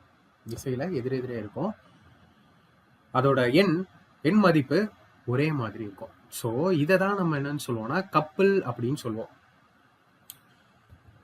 ஃபர்ஸ்ட் ஆஃப் ஆல் நான் உங்களுக்கு மொமெண்ட்னு சொன்னது ஒரு டர்னிங் எஃபெக்ட், ஒரு சிங்கிள் ஃபோர்ஸை வச்சு உங்களுக்கு எக்ஸ்பிளனேஷன் கொடுத்தேன். தென் நான் உங்களுக்கு சொன்னது couple, pair of forces, equal in magnitude, opposite in direction சொல்லிட்டேன். அண்ட் தென் லாஸ்ட்டாக நம்ம பார்க்க போகிறது தான் principle of moment. So exam point of வியூவில் இப்போ நம்ம இதுக்கு முன்னாடி பேசிகிட்டு இருந்ததெல்லாம் பார்த்தீங்கன்னா கொஞ்சம் பேசிக்கான விஷயம், ஒரு ஃபோர்ஸ் இல்லை 2 ஃபோர்ஸ் அந்த மாதிரி. இப்போ வர்றது தான் உங்களோட principle of moment. Concentration level ஹையா இருக்கட்டும், கிளியரா புரியும். சரியா? இப்போ ஃபார் எக்ஸாம்பிள் இது ஒரு பாடி. சரியா? ஸோ பொதுவாகவே மொமெண்ட், கப்பல், பிரின்சிபல் ஆஃப் மொமெண்ட் எதுனாலும் எடுத்துக்கோங்க. ஒரு ஃபிக்ஸட் பாயிண்ட் இருக்கணும்னு சொன்னா இது என்னோட ஒரு ஃபிக்ஸட் பாயிண்ட், இதுதான் என்னோட ஃபல்க்ரம். சரியா? லீவர்ஸ்ல ஃபுல்லா பார்ப்போம் ஃபல்க்ரம் பத்தி. Right, okay. ஃபல்க்ரம். ஸோ எல்லா நேரத்துலையும் அண்ட் உங்கள் எக்ஸாம்லேயுமே ரொம்ப ரொம்ப ஈஸி கொஸ்டின்ஸ் வந்துடும் அப்படின்னு நினைக்காதீங்க. ஒரு ஃபோர்ஸோ இல்லை 2 ஃபோர்ஸோ மட்டும்தான் வரும் அப்படிங்கிறது கிடையாது. 2க்கு மேற்பட்ட ஃபோர்ஸஸ் கூட வரலாம். வரும்போது அதோட டர்னிங் எஃபெக்ட் என்ன ஆகுதுன்னு கேட்பாங்க. அந்த மாதிரி 3 ஃபோர்ஸ் 4 ஃபோர்ஸ், சிம்பிள். ஒரு சீசா இருக்கு, ஒரு கொஸ்டின் அப்படியே உங்களோட ஏஎல்பியில் வந்திருக்கு, சால்வ் பண்ண போகிறோம் எண்டில். அதை இப்பயே சொல்கிறேன், ஒரு சீசா இருக்கு. சரியா? அந்த சீசால ஒரு முனையில 2 பசங்க உட்காந்துட்டு இருக்காங்க. 30 கிலோ எடையில ஒரு பையன் அண்ட் 15 கிலோ எடையில ஒரு பையன் இந்த பக்கம் உட்காந்துட்டு இருக்காங்க. இந்த பக்கம் 20 கிலோ எடையில இன்னொரு பையன் உட்காந்துட்டு இருக்காங்க. அந்த டிஸ்டன்ஸ் எல்லாமே கொடுத்துட்றாங்க. கொடுத்துட்டு அந்த மொமெண்ட் எல்லாம் கொடுத்துட்டு இந்த ரைட் ஹேண்ட் சைடு உட்காந்துட்டு இருக்கிற பையனோட வெயிட் என்னன்னு கேட்குறாங்க. அந்த ரைட் ஹேண்ட் சைடு உட்காந்துட்டு இருக்கிற பையனோட வெயிட் கொடுக்கல. நான் ஜஸ்ட் எக்ஸாம்பிள் தான் சொல்கிறேன், நம்ம சால்வ் பண்ணால் தான் போகிறோம். ஸோ அதுக்கு உங்களுக்கு மொமெண்ட்னா என்ன, கப்புள்னா என்னன்னு பேசிக் தெரியணும், பிரின்சிபல் ஆஃப் மூமெண்ட்ஸ்னா என்னன்னு தெரியணும், அதுக்கப்புறம் கிளாக் வைஸ் டைரக்ஷனா ஆன்டி கிளாக் வைஸ் டைரக்ஷனான்னு கண்டுபிடிக்க தெரியணும், அப்புறம் அது ஈக்குலிபிரியமில் இருக்கான்னு ஈக்குவேட் பண்ணி ஆன்சர் கண்டுபிடிக்க தெரியணும். ஸோ அதுக்கு உங்களுக்கு இது ரொம்ப ரொம்ப முக்கியம். சரியா? இப்போ நானே ஒரு எக்ஸாம்பிளுக்கு உங்களுக்கு சொல்கிறேன். இந்த கொஸ்டின்ல 5 வகையான ஃபோர்ஸ் இருக்கு. சரியா? 5 வகையான ஃபோர்ஸ் இருக்கு. எப்படி? ஃபார் எக்ஸாம்பிள், இங்க F1 ஒரு ஃபோர்ஸ் கொடுக்குறேன், நான் இங்க F2 ஒரு ஃபோர்ஸ் கொடுக்குறேன், இங்க F3 ஒரு ஃபோர்ஸ் கொடுக்குறேன், இங்க இருந்து F4 ஒரு ஃபோர்ஸ் கொடுக்குறேன், இங்க இருந்து F5 ஒரு ஃபோர்ஸ் கொடுக்குறேன். ரைட்டா? சும்மா ஃபார் எக்ஸாம்பிளுக்கு தான். இந்த மாதிரி இவ்வளோ ஃபோர்ஸ் கொடுத்து ஒரு கொஸ்டின் கேட்க மாட்டாங்க, பட் நான் உங்களுக்கு ஜஸ்ட் எக்ஸாம்பிளா சொல்லிடுறேன். சரியா? Right, okay. இப்போ இங்க உங்களுக்கு என்ன தெரியணும்? டேர்னிங் எஃபெக்ட்னு சொன்னேன். திரும்ப டேர்னிங் எஃபெக்ட். அப்போ 2 விஷயம் ரொம்ப முக்கியம்னு சொன்னேன். ஒன்று, என்ன ஃபோர்ஸ் கொடுக்குறீங்க, அதுக்கப்புறம் அது என்ன டிஸ்டன்ஸ், எப்படி மூவ் ஆகுது, இது ரெண்டும் உங்களுக்கு ரொம்ப முக்கியம். சரி, அந்த டிஸ்டன்ஸை நாங்கள் எதுலேருந்து ப்ரோ செக் பண்ணுறது அப்படின்னு ஒரு கொஸ்டின் உங்களுக்கு வரலாம். எப்பயுமே எந்த ஒரு டிஸ்டன்ஸையும் சரி, அடுத்து லீவரில் கூட இதை பற்றி நான் உங்களுக்கு சொல்ல போகிறேன். எதையுமே நீங்கள் இந்த ஃபல்க்ரம் இருக்குது பார்த்தீங்களா, ஃபிக்ஸ்டு பாயிண்ட், இந்த ஃபிக்ஸ்டு பாயிண்ட்ல இருந்து தான் நீங்கள் டிஸ்டன்ஸ் எடுக்கணும். இப்போ ஃபார் எக்ஸாம்பிள் F1 இருக்குல்ல, அந்த F1 எவ்வளோ டிஸ்டன்ஸ் மூவ் ஆயிருக்குன்னா, இங்கேருந்து இது வரைக்கும் மூவ் ஆயிருக்குன்னு அர்த்தம் D1. ரைட்டா? அப்போது நீங்கள் கண்டுபிடிக்க வேண்டிய மொமெண்ட்னால என்னன்னு சொன்னேன்? மொமெண்ட் இஸ் நத்திங் பட் கொடுக்குற ஃபோர்ஸ் இன்டூ டிஸ்டன்ஸ் மூவ். அப்போது இந்த கேஸ் எப்படி வரும் தெரியுமா? இந்த F1 பாயிண்டோட மொமெண்ட்னு தனியாக எடுத்தீங்கன்னா F1 இன்டூ D1 வந்துடும். புரியுதா? சரி, F2 பாயிண்ட்டுக்கு கண்டுபிடிங்கன்னு சொன்னால் இது D2 ஆகிடும். F2 into D2. சரி ப்ரோ, F3க்கு எப்படி? அதே தான், ஃபல்க்ரம்ல இருந்து F3 எடுங்க. F3 into D3. சரி, F4க்கு எப்படி? இங்க இருக்கு, அதே தான், D4. F4 into D4. And F5க்கு எப்படி? ஃபல்க்ரம்ல இருந்து F5, so D5. F5 into D5. அடுத்து நீங்க கண்டுபிடிக்க வேண்டிய ஒரு விஷயம், என்ன டைரக்ஷன்ல மொமெண்ட் இருக்கு. கிளாக் வைஸ் டைரக்ஷன்ல மொமெண்ட் இருக்கா, இல்ல ஆன்டி கிளாக் வைஸ் டைரக்ஷன்ல மொமெண்ட் இருக்கா? அது எப்படி கண்டுபிடிக்கிறது? ரொம்ப ஈஸி, ஆனா நிறைய பேர் ரொம்ப காம்ப்ளிகேட் பண்ணிப்பாங்க. கிளாக் வைஸ் டைரக்ஷனா ஆன்டி கிளாக் வைஸ் டைரக்ஷனா, நீங்க 2 கண்டுபிடிக்கணும். இப்போ ஃபார் எக்ஸாம்பிள், ஹைலைட்டர் எடுத்து அப்புறம் நான் டெலீட் பண்ணிடுறேன். சரியா? உங்களுக்கு ஈஸியா இருக்கும். இப்போ எல்லாரும் இந்த ஹைலைட்டரை ஃபோக்கஸ் பண்ணுங்க. எல்லாருக்குமே காம்பஸ் தெரியும்ல, ஒரு பக்கம் ஷார்ப்பா இருக்கும், அதை நம்ம நோட்லயோ நம்மளோட ஆன்சர் பேப்பர்லயோ குத்தி இன்னொரு பக்கம் சர்க்கிள் வரையும். அந்த மாதிரி ஒரு ஃபோர்ஸ், அந்த ஃபோர்ஸால கிரியேட் ஆகிற மொமெண்ட் கிளாக் வைஸா இல்ல ஆன்டி கிளாக் வைஸான்னு எப்படி கண்டுபிடிக்கலாம்னா, ஃபல்க்ரம்ல அதோட அந்த ஷார்ப்பான பாயிண்ட் இருக்கணும். இமேஜின் பண்ணிக்கோங்க. இப்போ ஃபார் எக்ஸாம்பிள், காம்பஸோட ஒரு பாயிண்ட்டை நான் இங்க வைக்கிறேன், இன்னொரு பாயிண்ட்டை நான் F1ல வைக்கிறேன். F1 எந்த டைரக்ஷன்ல ஃபோர்ஸ் போட்டிருக்கு? மேல இருந்து கீழே தானே. அப்போ காம்பஸோட ஒரு பாயிண்ட் இங்க வச்சு அதோட பென்சில் இருக்கிற பாயிண்ட் இங்க வைக்கிறீங்கன்னா ஆர்க் எப்படி அடிப்பீங்க? இங்க இருந்து இந்த டைரக்ஷனை நோக்கி தானே ஆர்க் அடிப்பீங்க. கரெக்டா? நல்லா விஷுவலைஸ் பண்ணுங்க. ஏன்னா நான் நேர்ல சொன்னா உங்களுக்கு அந்த கை ஆக்ஷன்லயே புரிய வச்சுருவேன். அப்போ F1 எனக்கு என்ன force?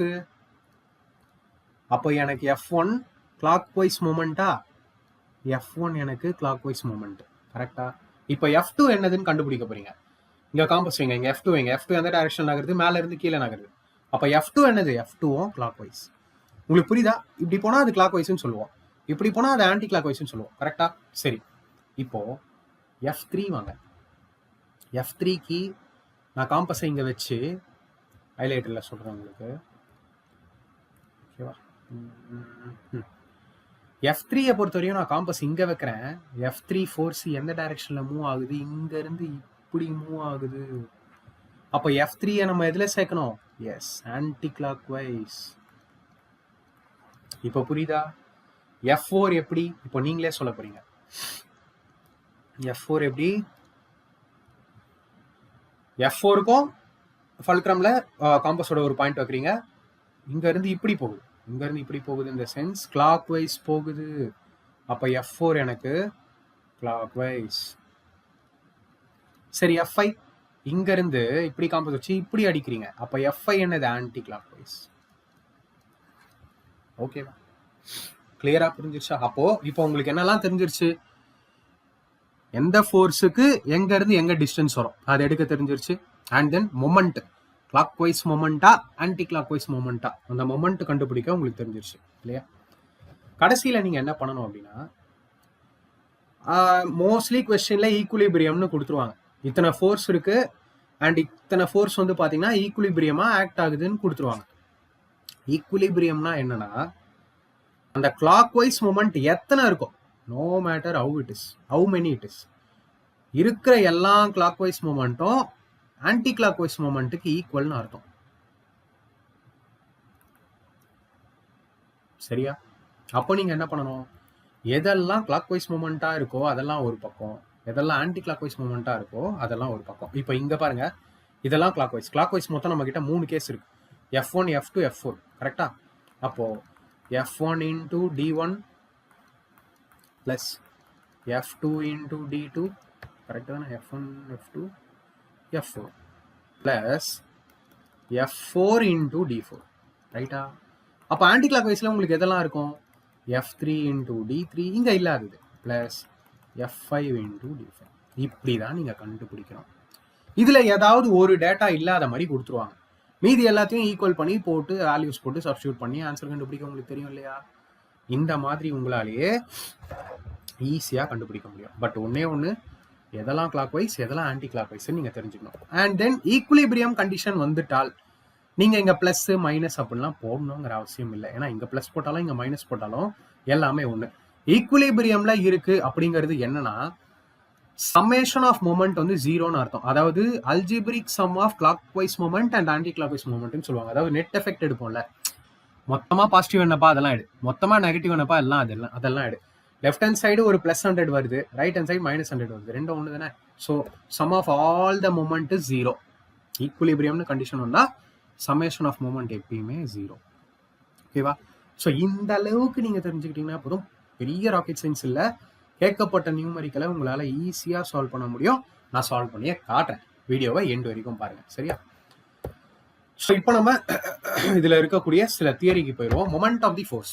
The rotating or turning effect of a force about a fixed point or fixed axis is called moment of the force about that point or torque. So அது வந்து டார்க்னு சொல்லலாம். It is measured by the product of the force and the perpendicular distance between the fixed point or the fixed axis and the line of action of the force. Torque is a vector quantity. It is acting along the direction perpendicular to the plane containing the line of action of force and the distance. Its SI unit is Newton meter. So scalar quantity, vector குவான்டிட்டிலாம் ரொம்ப பேசிக்கான விஷயம் தான், நான் உங்களுக்கு சொல்ல, அதெல்லாம் கண்டிப்பாக உங்களுக்கு தெரிஞ்சிருக்கும். சரியா? ஸோ ஃபோர்ஸ் இன்டூ டிஸ்டன்ஸ்னு சொன்னேன். ஃபோர்ஸோட யூனிட் என்ன? நியூட்டன். டிஸ்டன்ஸோட யூனிட் என்ன? மீட்டர். ஸோ இதை நியூட்டன் மீட்டர்னு எக்ஸ்பிரஸ் பண்ணுவோம் யூனிட்ல. விசையின் திருப்புத்திறன்.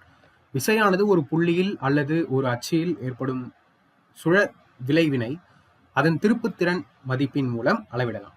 ஒரு புள்ளியில் மீது செயல்படும் விசையின் திருப்புத்திறன் T ஆனது விசையின் எண் மதிப்பு F-ற்கும் நிலையான புள்ளி மற்றும் விசை செயல்படும் அச்சிற்கும் இடையே உள்ள செங்குத்து தொலைவு D-க்கும் உள்ள பெருக்கற்பலனை கொண்டு அளவிடப்படுகிறது. இது ஒரு வெக்டார் அளவாகும்.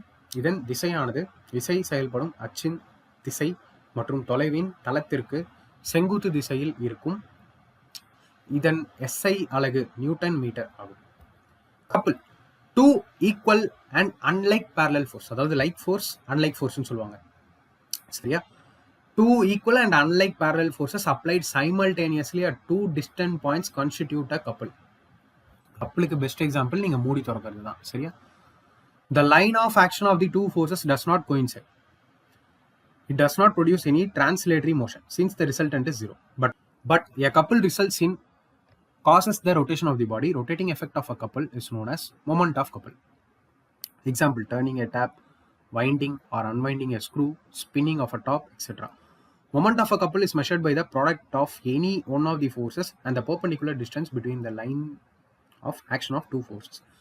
The turning effect of a couple is measured by the magnitude of its moment. Moment of a couple is equal to force into perpendicular distance between the line of action of forces. M is equal to F into S. இரட்டைன்னு சொல்லுவோம் தமிழ்ல. இரு சமமான இணை விசைகள் ஒரே நேரத்தில் ஒரு பொருளின் இரு வேறு புள்ளிகளின் மீது எதிரெதிர் திசையில் செயல்பட்டால் அவை இரட்டை விசைகள் அல்லது இரட்டை என்று அழைக்கப்படும். அவை ஒரே நேர்கோட்டில் செயல்படாது. இரட்டைகளின் தொகுப்பாயன் விசை மதிப்பு சுழியாததால் இவை நேர்கோட்டு இயக்கத்தினை ஏற்படுத்தாது, ஆனால் சுழல் விளைவினை ஏற்படுத்தும். இதை இரட்டைகளின் திருப்புத்திறன் என்று அழைக்கிறோம். எடுத்துக்காட்டு நீர் குழாய் திறத்தல் மற்றும் மூடுதல், திருகின் சுழற்சி, பம்பரத்தின் சுழற்சி முதலானவை. இரட்டையின் சுழற் விளைவு அதன் திருப்பு திறன் மதிப்பு கொண்டு அளவிடப்படுகிறது. இம்மதிப்பு ஏதேனும் ஒரு விசையின் எண் மதிப்பு மற்றும் இணை விசைகளுக்கு இடையே உள்ள செங்குத்து தொலைவு இவைகளின் பெருக்கற்பலனுக்கு சமமாகும். இரட்டையின் திருப்பு திறன் M is equal to விசையின் எண் மதிப்பு into இணை விசைகளுக்கு இடையே உள்ள செங்குத்து தொலைவு. Principle of moment. When a number of like or unlike parallel forces, அதாவது like forces unlike forces ரெண்டுமே சரியா எந்த டைரக்ஷன்ல இருந்தாலும் சரி, act on a rigid body and the body is in equilibrium, then the algebraic sum of moments in the clockwise direction is equal to the algebraic sum of moments in the anti-clockwise direction.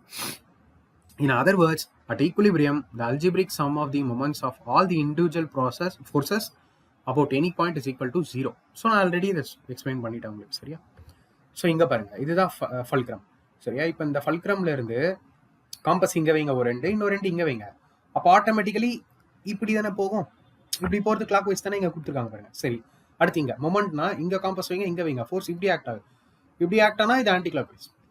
So டைரக்ஷனை நீங்கள் ஈஸியாக கண்டுபிடிச்சிடலாம். கிளாக் வைஸா ஆன்டி கிளாக் வைஸா நீங்கள் ஈஸியாக கண்டுபிடிச்சிடலாம். சாரி, கொஞ்சம் cold. So moment in clockwise direction எப்பயுமே moment in anti clock wise டைரக்ஷனுக்கு ஈக்குவலாக இருக்கும் சரியா. திருப்பு திறன்களின் தத்துவம் சமநிலையில் உள்ள பொருள் ஒன்றின் மீது சம மதிப்புள்ள அல்லது சம மதிப்பற்ற விசைகள் இணையாகவோ அல்லது எதிர் இணையாகவோ செயல்பட்டால் அப்பொருளின் மீது செயல்படும் மொத்த வலஞ்சுழி திருப்புத்திறனும் மொத்த இடஞ்சுழி திருப்புத்திறனும் சமமாக இருக்கும், அல்லது சமநிலையில் உள்ள போது ஒரு புள்ளியின் மீது செயல்படும் அனைத்து விசைகளின் திருப்புத்திறன்களின் கூடுதல் சுழிக்கு சமமாகும். திருப்புத்திறன்களின் தத்துவத்தின்படி வல சுழி திருப்புத்திறன் ஈக்குவல் டு இட சுழி திருப்புத்திறன். F1D1 equal to F2D2. ஓகேடா. ஸோ இப்போ நம்ம ஸ்டார்ட் பண்ணுவோம் லீவர்ஸ். ஓகேவா, எக்ஸாம் பாயிண்ட் ஆஃப் வியூவில் ரொம்ப முக்கியம், கொஸ்டின்ஸ் வந்து அதிகமாக வரும் சரியா. ஸோ லீவர்ஸை பொறுத்த வரைக்கும் பார்த்தீங்கன்னா 3 கிளாஸ் லீவர் இருக்குது. நிறைய பேருக்கு அது தெரிஞ்சிருக்கும். First class lever, second class lever, third class lever. எந்த அளவுக்கு நீங்கள் மனப்பாடம் பண்ணாமல் புரிஞ்சுக்கிறீங்களோ அந்த அளவுக்கு கொஸ்டின்ஸ் எந்த மாதிரி ட்விஸ்டடாக கேட்டாலுமே உங்களால் சிம்பிளாக ஆன்சர் பண்ண முடியும் சரியா. So let's start. ஸோ லீவருங்கிறது என்ன, இதுக்கு முன்னாடியே பார்த்துட்டோம். அதுவும் ஒரு டைப் ஆஃப் சிம்பிள் மிஷின் ரைட்டா. ஸோ லீவரை பொறுத்த வரைக்கும் for example what is lever? லீவருங்கிறதும் ஒரு பெரிய லோட எஃபர்ட் கம்மியாக வச்சு நம்மளால தூக்க முடியறத தான் நம்ம லீவர் அப்படின்னு சொல்லுவோம். ஸோ இந்த லீவரை பொறுத்த வரைக்கும் நீங்கள் தெரிஞ்சுக்க வேண்டிய விஷயங்கள் சிலது இருக்கு. ஃபார் எக்ஸாம்பிள், இதுதான் என்னோட ஒரு ஆப்ஜெக்ட். ஓகேவா, இது என்னோட ஒரு ஆப்ஜெக்ட். இந்த ஆப்ஜெக்டுக்கு எப்பயுமே ஒரு ஃபிக்ஸட் பாயிண்ட் இருக்கும். ஒரு ஃபிக்ஸட் பாயிண்ட். ஃபார் எக்ஸாம்பிள், இது என்னோட ஆப்ஜெக்ட். இந்த ஆப்ஜெக்ட்டுக்கு ஒரு ஃபிக்ஸட் பாயிண்ட் இருக்குன்னு சொன்னால அந்த ஃபிக்ஸட் பாயிண்ட் இங்க இருக்கு. அந்த ஃபிக்ஸட் பாயிண்ட்டை தான் நம்ம ஃபல்க்ரம் அப்படின்னு சொல்லுவோம். ஓகே, ஸோ இந்த ஆப்ஜெக்டால ரொட்டேட் பண்ண முடியும் அபவுட் திஸ் ஃபிக்ஸ்டு பாயிண்ட். அதாவது இந்த ஃபிக்ஸ்டு பாயிண்ட்டுங்கிறது ஃபிக்ஸ்டாக தான் இருக்கும். இதோட ரொட்டேஷன் இந்த சைடில் இருக்கலாம், இல்லை இந்த சைடில் கிளாக் வைஸில் இருக்கலாம், இல்லை ஆன்டி கிளாக் வைஸில் இருக்கலாம், எனிதிங். ஸோ நெக்ஸ்ட் ஃபல்க்ரம் வந்து பார்த்தீங்கன்னா நீங்கள் தூக்கணும் அப்படின்னு நினைக்கக்கூடிய லோட் பாயிண்ட் இருக்கும், நீங்கள் போடக்கூடிய அந்த திறன் எஃபர்ட். இதுவுமே இங்க இருக்கும். சரியா? ஃபார் எக்ஸாம்பிள் இதுதான் என்னோட ஆப்ஜெக்ட், இதுதான் என்னோட ஃபல்க்ரம் அப்படின்னா லோட் இங்க இருக்கு. ஸோ கீழே தானே ஆக்ட் ஆகும். லோடை நம்ம எப்பயுமே W அப்படின்னு சொல்லுவோம். அண்ட் தென் நம்ம போடக்கூடிய எஃபர்ட் அதை நான் இந்த பக்கம் போடுறேன். எஃபர்ட் என்னன்னு சொல்லுவோம் P பாயிண்ட். சரியா? So P load W and என்னோட எஃபர்ட் வந்து P. ஓகேவா? ஸோ இதில் நீங்கள் தெரிஞ்சுக்க வேண்டிய விஷயங்கள் என்னன்னா, எப்பயுமே இதுக்கு நேம் வைக்கிறேன். இந்த ஃபல்க்ரம் பாயிண்ட்டை சீனோ, இந்த எஃபர்ட்டை நான் ஏனோ, இந்த லோட் பாயிண்ட்டை நான் பீனோ வைக்கிறேன். இந்த W கூட நீங்கள் எழுதிக்கலாம். ஓகேவா? ஸோ ஜாமெட்ரி மாதிரி ஒரு மென்சுரேஷன் மாதிரி ஒரு ஃபிகர் வரைஞ்சிட்டு நம்ம அதுக்கு பேர் வைப்போம் இல்லையா, அந்த மாதிரி சொல்ல வரேன். இப்போ எப்பயுமே ஆல்வேஸ் இந்த ஃபல்க்ரமுக்கும் எஃபர்ட்டுக்கும் இருக்கு பார்த்தீங்களா, அதாவது இந்த ஏசி பாயிண்ட்டு, அதை நம்ம எஃபர்ட் ஆர்ம் அப்படின்னு சொல்லுவோம். அண்ட் தென் எப்பயுமே இந்த ஃபல்க்ரமுக்கும் இந்த லோடுக்கும் உள்ள டிஸ்டன்ஸ் இருக்கு இல்லையா, அதாவது இந்த பிசி, அதை நம்ம எப்பயுமே லோட் ஆர்ம் அப்படின்னு சொல்லுவோம்.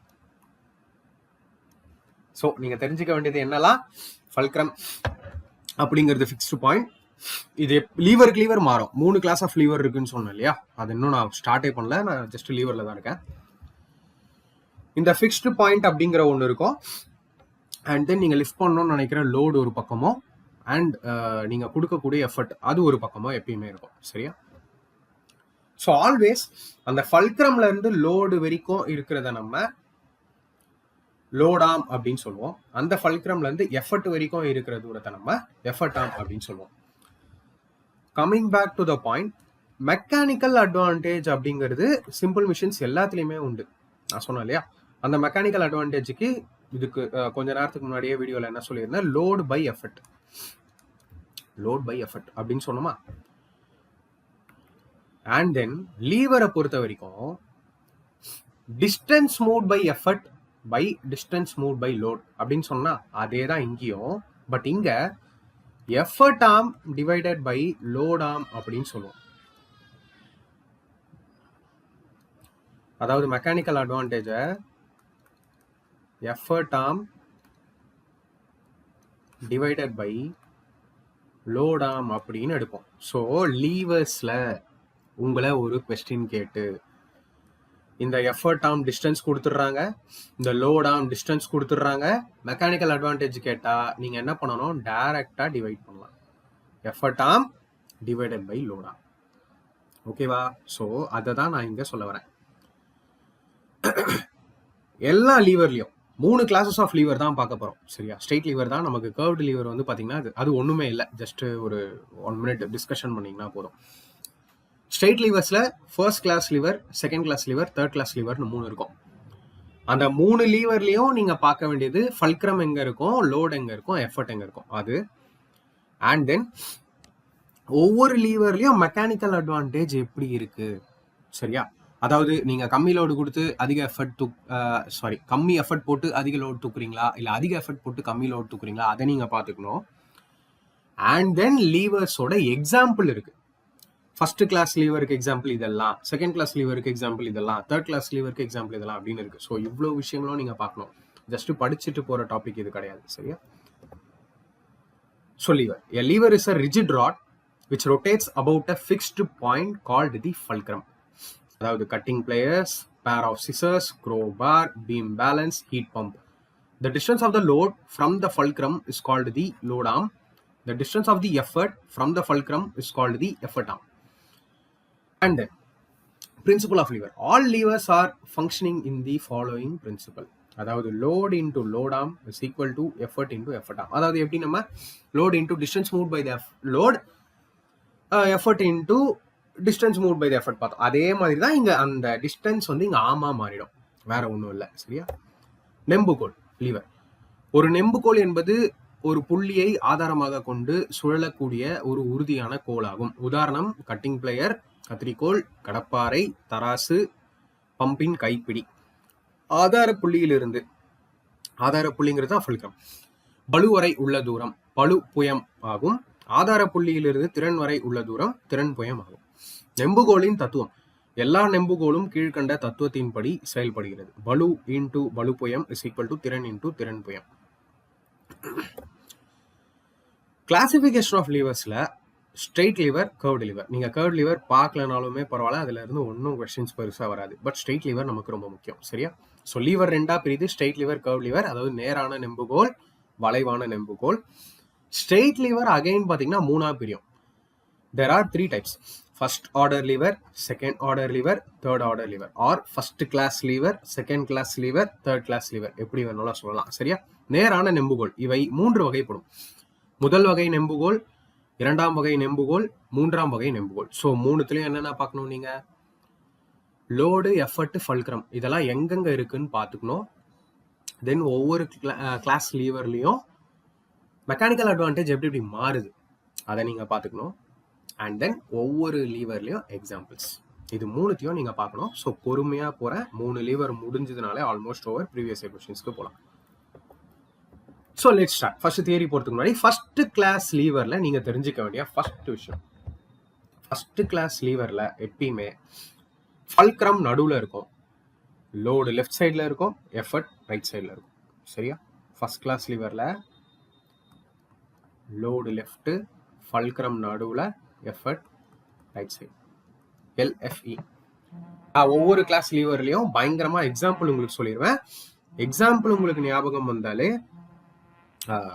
அந்த லீவர்ஸ் உங்களுக்கு ஞாபகம் வந்துடும். சரியா? அப்படி சொல்லிட்டு போகிறேன். இப்போ ஃபர்ஸ்ட் கிளாஸ் லீவர் டெஃபினிஷன் படிக்கிறதுக்கு முன்னாடி எக்ஸாம்பிள் பார்த்துடலாம். ஃபர்ஸ்ட் கிளாஸ் லீவரை பொறுத்த வரைக்கும் ஃபல்க்ரம் நடுவில், லோட் லெஃப்ட்ல, எஃபர்ட் ரைட்ல. அதாவது தமிழ் டேர்ம்ஸ் தெரிஞ்சுக்கோங்க. ஆதார புள்ளி நடுவில் இருக்கும். ஆதார புள்ளிங்கிறது உங்களோட ஃபல்க்ரம். பளு புள்ளி, திறன் புள்ளி. பளு புள்ளி வந்து பாத்தீங்கன்னா லெஃப்ட்ல, அதாவது லோடு வந்து லெஃப்ட்ல, எஃபர்ட் வந்து ரைட்ல. சரியா? எனக்கு அந்த தமிழ் டேர்ம்ஸ் கொஞ்சம் சேலஞ்சிங்கா இருக்கும். ஸோ தமிழ் மீடியம் ஸ்டூடெண்ட்ஸ் இங்க கொடுத்துருக்கேன், அதை அப்படியே படிச்சுக்கோங்க. சரியா? ஸோ ஃபல்க்ரம் எப்பயுமே நடுவில், லோட் லெஃப்ட்ல, எஃபர்ட் ரைட்ல. இதுக்கு best example scissor and then hammer. அதுக்கப்புறம் நம்மளோட இந்த சீசா ஆடுவோம் இல்லையா? 2 எண்ட்லையும் ஒருத்தர் உட்காந்துட்டு இவங்க கீழே போகும்போது அவங்க மேலே வருவாங்க. இது எல்லாமே வந்து பார்த்தீங்கன்னா examples of first class lever. எப்படி அப்படின்னு பார்த்துடலாம், ப்ராக்டிக்கலாக பார்த்துடலாம். எப்பயுமே எந்த ஒரு டிவைஸில் நீங்கள் ஒரு ஃபிக்ஸ்டு பாயிண்ட் பார்க்குறீங்கன்னா அதுதான் உங்களோட ஃபல்க்ரம். சரியா? இப்போ கத்திரிக்கோள் எடுத்துக்கோங்க. கத்திரிக்கோளில் எது ஃபிக்ஸ்டு பாயிண்ட், அசையாத ஒரு இடமா எது இருக்குது? இந்த நடுவில் இருக்கிற இந்த மையம் தான் இல்லையா? அதுதான் ஃபல்க்ரம். தென் லோடுங்கிறது நீங்கள் கட் பண்ணணும் அப்படின்னு நினைக்கிற பொருளை இந்த எண்டில் வைப்பீங்க இல்லையா? இந்த சிசரால் கட் பண்ணணும் அப்படின்னு நினைக்கிற பொருளை நீங்கள் இந்த எண்டில் வைப்பீங்க. அதுதான் உங்களோட லோடு, W. ஓகே? அண்ட் தென் இங்கே என்ன பண்ணுறீங்க? உங்களோட எஃபர்ட்டை போடுறீங்க. கரெக்டா? அந்த எஃபர்ட் தான் P. இங்க நம்ம இதுக்கு முன்னாடி பார்த்தோம் இல்லையா? அந்த எஃபர்ட் தான் நீங்க போடக்கூடிய வேல்யூ. ஸோ ஃபல்க்ரம் நடுவில், லோடு இந்த பக்கம், எஃபர்ட் இந்த பக்கம். ஸோ இதை இப்படி கூட நீங்க சேஞ்ச் பண்ணீங்கன்னா லோடு இந்த பக்கம் வந்துடும். அது டசன்ட் மேட்டர். அண்ட் தென் இந்த பக்கம் வாங்க. இப்போ ஒரு க்ரோபார், ஹேமர் இதெல்லாமே எக்ஸாம்பிள் தான். இதெல்லாம் என்னன்னு சொல்லுவாங்கன்னா, இப்போ ஒரு ஆணியை நீங்க எடுக்கணும் அப்படின்னு நினைக்கிறீங்களா, அந்த டிவைஸ்க்கு பேரு க்ரோபார். இந்த மாதிரி இந்த ஹேமரோட இந்த பக்கத்தை யூஸ் பண்ணி நீங்க அதை எடுக்கலாம் இல்லையா? இதுல ஃபிக்ஸ்டு பாயிண்ட் அப்படிங்கிறது ஃபல்க்ரம். நீங்க அந்த ஆணி எடுக்கணும் அப்படின்னு நினைக்கும் போது இது ஃபிக்ஸ்டு பாயிண்டா இருக்கும்.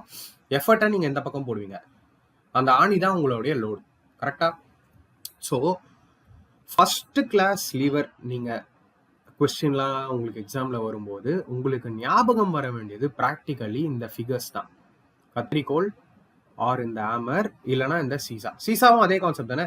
நடுவில் இந்த மாதிரி இருக்கும். ஸோ இந்த எண்ணில் ஒருத்தங்க, அந்த எண்ணில் ஒருத்தங்க இருக்காங்க இல்லையா? இங்க ஃபிக்ஸ்டு பாயிண்ட் அப்படிங்கிறது இதுதான் ஃபல்க்ரம் இல்லையா? லோடை பொறுத்த வரைக்கும், எஃபர்ட்டை பொறுத்த வரைக்கும் சீசால மாறிக்கிட்டே இருக்கும் இல்லையா? இந்த பக்கம் லோடு இருக்கலாம், இந்த பக்கம் எஃபர்ட் இருக்கலாம், based on situation.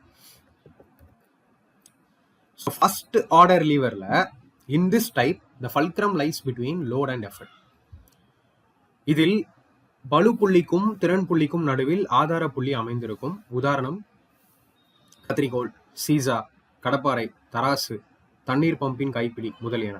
Example, a pair of scissors, seesaw, crowbar, beam balance, hand pump, etc. In this type of lever, the mechanical advantage will be equal or less than or greater than 1. இதை பத்தி டீட்டெயிலாக பார்க்கலாம். இவ்வகை நெம்புகோலில் எந்திர லாபம் சமமாகவோ ஒன்றை விட அதிகமாகவோ அல்லது ஒன்றுக்கு குறைவாகவோ இருக்கும். மெக்கானிக்கல் அட்வான்டேஜை பொறுத்த வரைக்கும் ஃபர்ஸ்ட் கிளாஸ் லீவர்ல ஈக்குவல் டு 1 இருக்கலாம், லெஸர் தென் 1 இருக்கலாம், அல்லது கிரேட்டர் தென் 1 இருக்கலாம். சரி, அது எப்படி பார்த்துக்கலாம்.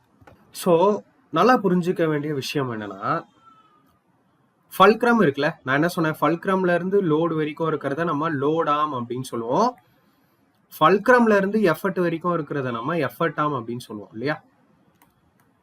இந்த மெக்கானிக்கல் அட்வான்டேஜ் இருக்குல்ல, இந்த மெக்கானிக்கல் அட்வான்டேஜ் 1க்கு சமமா, இல்ல மெக்கானிக்கல் அட்வான்டேஜ் 1 விட அதிகமா, இல்ல இந்த மெக்கானிக்கல் அட்வான்டேஜ் 1 விட கம்மியா அப்படிங்கிறது இந்த டிஸ்டன்ஸ் தான் உங்களுக்கு டிசைட் பண்ணும். சரியா, இப்போ எல்லா நேரத்துலயும் இந்த லோடாம், அதாவது இந்த இந்த புள்ளியில இருந்து இந்த புள்ளியும் இந்த புள்ளியில இருந்து இந்த புள்ளியும் சமமா இருக்கணும். இப்போ ஃபார் எக்ஸாம்பிள் இது 10 சென்டிமீட்டர்னா இதுவும் 10 சென்டிமீட்டர் தான் இருக்கணும் அப்படிங்கிறது இல்லை.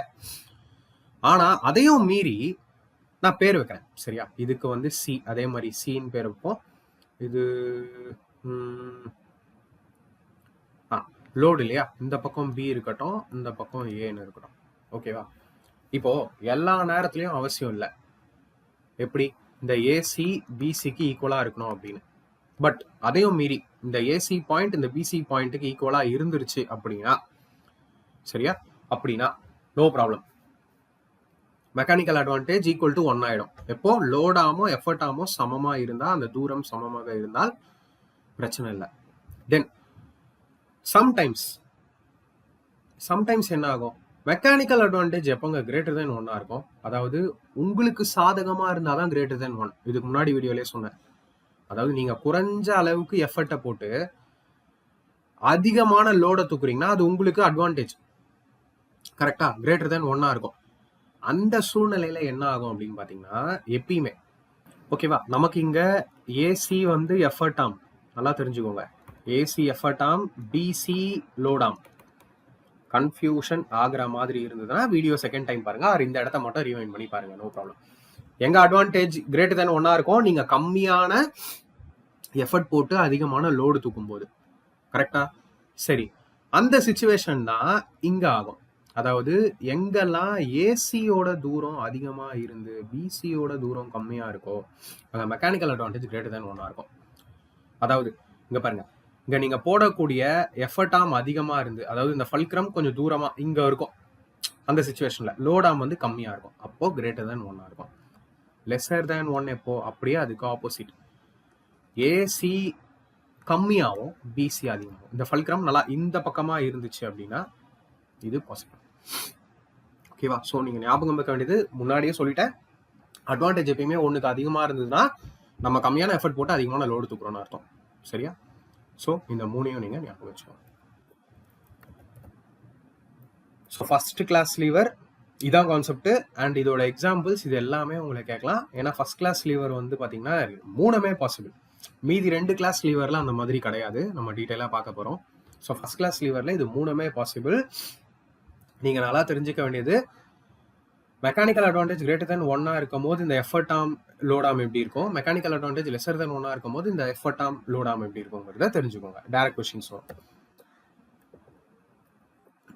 செகண்ட் ஆர்டர் லீவரை பொறுத்த